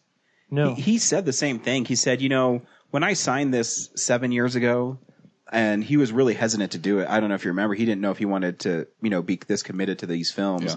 And he said, after shooting this movie, I don't want to leave this character. Yeah. He needs closure too. Right. Cap isn't done. Like Tony was done, and then this movie just tore Tony apart, and now Tony's not done either. But like Cap, and one of it is I really would love for them to do. There's a really amazing Jason Aaron story in the Ultimate Cap about is he the Flag or American Flag? He's called American Flag. The guy who's got the flag tattooed on his face. Yeah. So there's this period of American history between when Cap freezes and when he wakes up, and dealing with that period and like how that reflects on who Cap is, I think is a really fascinating story, and I really liked that storyline. Partially because there's a scene where Cap's in jail in Vietnam, and a poisonous snake comes under the door, and he bites the shit out of it and sucks out its venom. And then when American Flag comes back in the room, he spits the venom in his eyes, and that's how he escapes. It was really cool. Anyway, Isn't that character in Jessica Jones? American Flag? Yeah. Isn't he like no. the cop that like Rick goes Jones? crazy? Yeah. I'm pretty sure that's him. Yep. Oh, is that the guy who? Oh man, All right, I looked it up because I was like, everyone's like, "Oh my god, it's this character!" When it happened, and I was like, "I don't know who this didn't character realize is." that. Like, Oh, anyway. Yeah, Well, I guess that means they won't do it. But anyway, But no, I you're think right, that yeah. period of his time, like, because there is this issue that Captain America doesn't know how to live in a world without war, and he still has that. Like, they haven't addressed that issue. They've addressed, his friends and how alone he is and all of that. But this whole problem, and they put their nose or their finger right on it in Age of Ultron, where everybody else has their terrible fear from Wanda when she gets in their brain, and he has a flashback to a world in which he doesn't die and the war ends and he's there to dance with Peggy. Like, that's his nightmare, is a world without war. And I want him to deal with that. And I think he has to in order for him to be that Nick Fury character. There's got to be a moment at which he sees the dark side of war, right? And I think that telling a story about, hey guys, this whole Vietnam thing happened while you were asleep, or something along those lines, that there's a really horrible side to this thing that you love so much, I think is maybe the way to get at that character.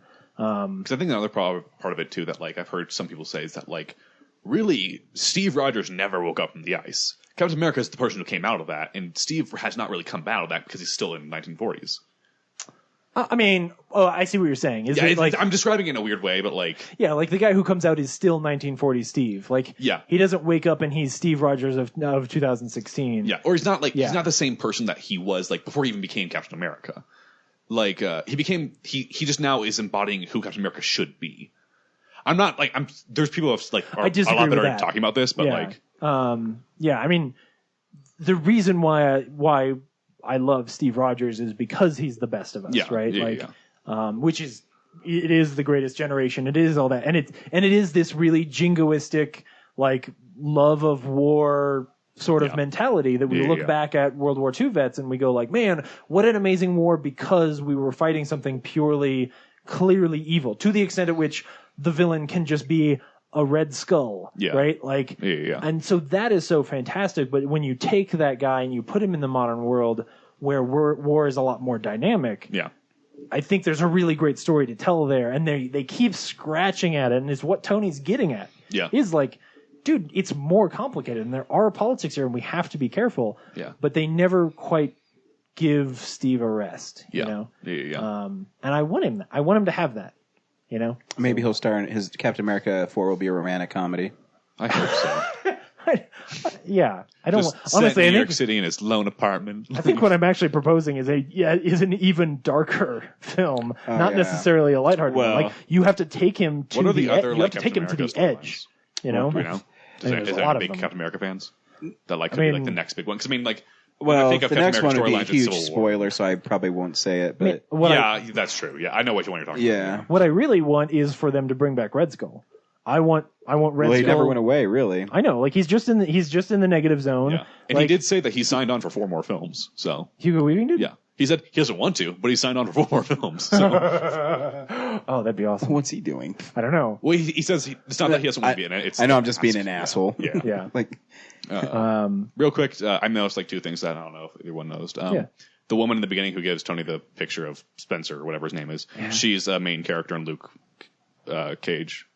Oh, is she really? Yeah, she's gonna be one of the main characters. Oh, great. I thought they just cast her because she's amazing. Like she's a really great actress. Yeah. And I thought they needed somebody with some weight to pull that scene off. Yeah. I so thought that's they cool. cast her because she put Captain Picard in his place. No, I know. I totally agree. But the other that's one- actually the sole reason why I said she's a great actress is because of that movie. Yeah. The other one that I think I talked to you about it, and I might be just be misinterpreting it, but like I noticed a lot of things about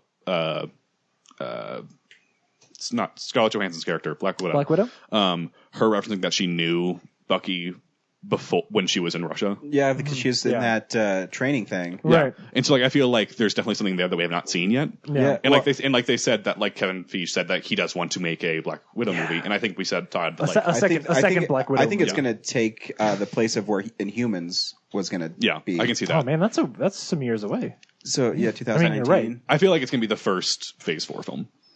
That'd be cool. And I think it'll be less. I think, like he says, like Can it be a Winter Soldier That's what I'm saying. Black Widow road trip movie? I'm saying that I think, like he says, it's going to be her film, but I don't think it's going to be named after her. I think it's going to be named The Winter Soldier, or it'll be something about the Winter Soldier, and I think he'll be the other main character in it. I don't know. So I think Black Widow's got enough clout at this point. I would say so too. I think they're just too scared to do it. So. I don't know. No, fuck it. They said that that's the character people want to see most in a movie is Black Widow. Yeah. She needs a sequel to does. her I think- to her I mean, I would like to- 2009 film Avengers. She has enough story that they could definitely say Or Dorma 10, with her. whatever So. 2012. Whatever year and was, she's I been don't in know. Age of Ultron since then. No, I know. No, but no. My point. he's My saying point is that that Avengers the is the Avengers Black is a Widow Black film. Widow movie, as I've always said. She's the main character of Avengers. Anyway. Yeah. But yeah, those are the 2 things that I noticed that I don't know. I haven't seen much talk about. Yeah. In my theater, when at the end scene with Spider-Man, where he's like, I got beat up by some guy named Steve from Brooklyn. That was awesome. That was awesome. But and, they had Spider-Man will return. Dude, my whole theater cheered. I'm like, I mean, Spider-Man's going to be super huge again? The first after credits scene I thought was also good too. Oh, yeah. Because I mean, like, It set up definitely Black Panther. does set up Black Panther, and I'm so pumped for Black Panther. Like, Well, yeah, I mean, glad. a lot of people don't know about that. In the comics, Wakanda is advanced. That's why his suit is how it is. And I know like the bare minimum of what you should know about Black Panther. So it should be There's awesome. a guy there named Claw. Yeah, I know that much. He's missing that he's missing a hand because Ultron crushed it. Yeah, and he's gonna get a claw now. Yeah. Did they say that the Everett? No, not as Everett. The Martin Freeman character. He's gonna be in. Did they say he was gonna be in? I think he's going to be in a few. Yeah, I thought he was gonna be one of like the main supporting characters in Black Panther. Oh, maybe. I don't know. I mean, I'd be down for that because I thought like when they announced he was gonna be in this, I thought he was gonna have a much larger role than he had in this. Yeah. So I think he's taking on a Coulson style. I think that's what I got from him. He's like a Coulson vibe. I can, and I'm totally down for that too. Yeah. But like, what's and like maybe because you lost Kobe Smolder somewhere along the way. Like you need some of those. Did we lose Kobe Smolder? She's not dead, but she's not in the movies anymore. Okay. I mean, same as Nick Fury, right? Like, Yeah, that's wherever. I was The surprised next that time Nick Nick Fury did Fury- not make any kind of appearance in this film. Yeah. So. I'm sure they'll be in the Infinity War. Well, yeah, I'm sure he's going to come back again, but I was like really expecting to come at like the very end and be like, "Yo, fucked up." I'm just like, hoping. I hope the Sentry is the next one. Stop fighting and sit down. You go to one corner, you go to the other corner. I didn't go to all this work for you guys to just fight each other. This is bullshit. And correct me if I'm wrong, but was the Panther at the end of the after credit scene was that made out of adamantium? I don't know. It looked like it was onyx or something. Yeah, or but like, obsidian. like the second time I thought like, well, because that's where all the adamantium is now. So I thought like maybe that's gonna be kind of cool. Vibranium. That's what I meant. Yeah, that's what I meant. Unobtainium is Avatar. Yeah, same thing. But yeah, I don't know.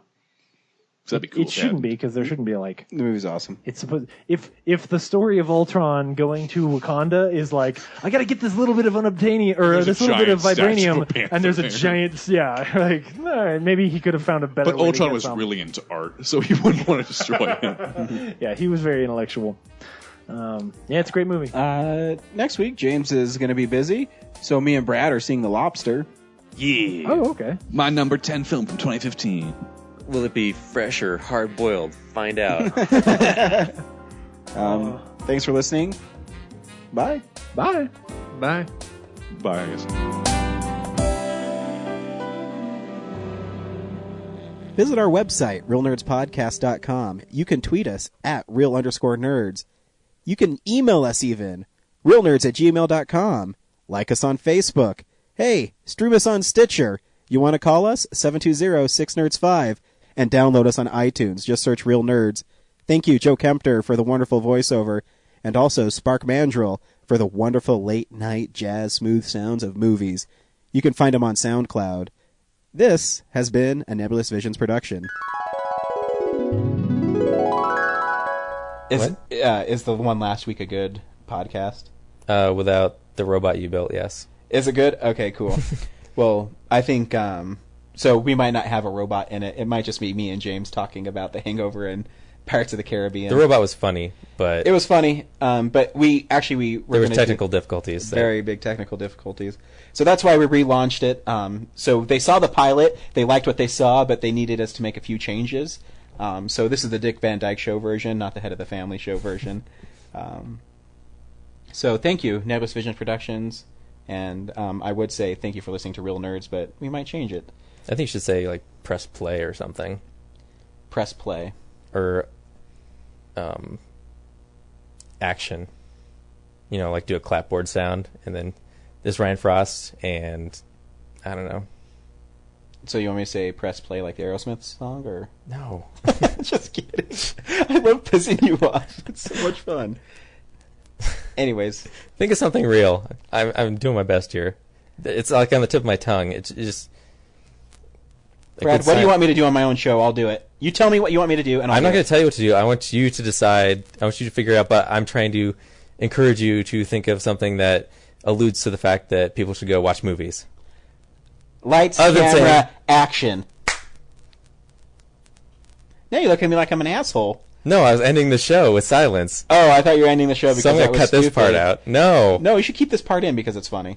This part is, but I thought it also worked when you just ended with action, and then I would have cut it and gone to a commercial. So, which at you this didn't leave point, room for a commercial, by the way. At this point, this show is brought to you by Ryan's Hotline. Make sure you stay tuned and listen. But I don't know why we're giving ad space to that guy. I mean, it's pretty shady business. Yeah, that guy looks like he's rude and insulting. And if you look really closely on the wall, it's just a bunch of picture of Brad's sister, and that's really creepy. I'm going to find that guy and beat his ass. So anyways, he paid for a spot on this, so we might as well just let him run the commercial. Yeah. Hey, throw money at us, and we'll do whatever you want. Yeah, throw money. Hey, we have no shame. So this is a word from our sponsor, Ryan's Hotline, and he might sound like this guy talking right now, but we're two different people, I promise.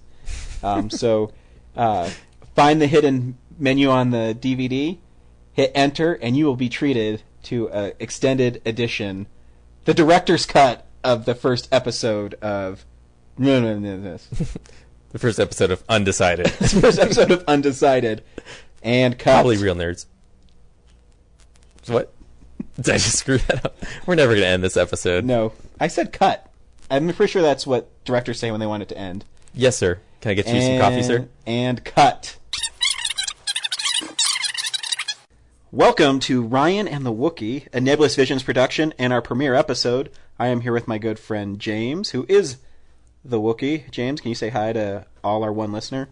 Wait, I am the one listener. You are. I don't know what that means. Well, okay, hi, me.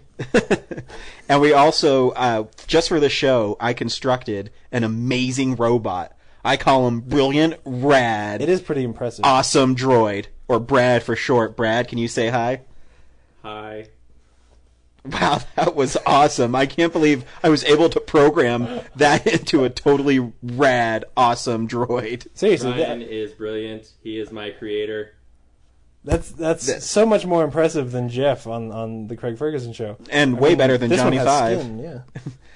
So anyways, we're here. We're going to be talking about movies. It's one of the things we really enjoy, me and James and Brad. I programmed it into Brad to like movies, and by programming it into him, I inserted a disc, not my wiener.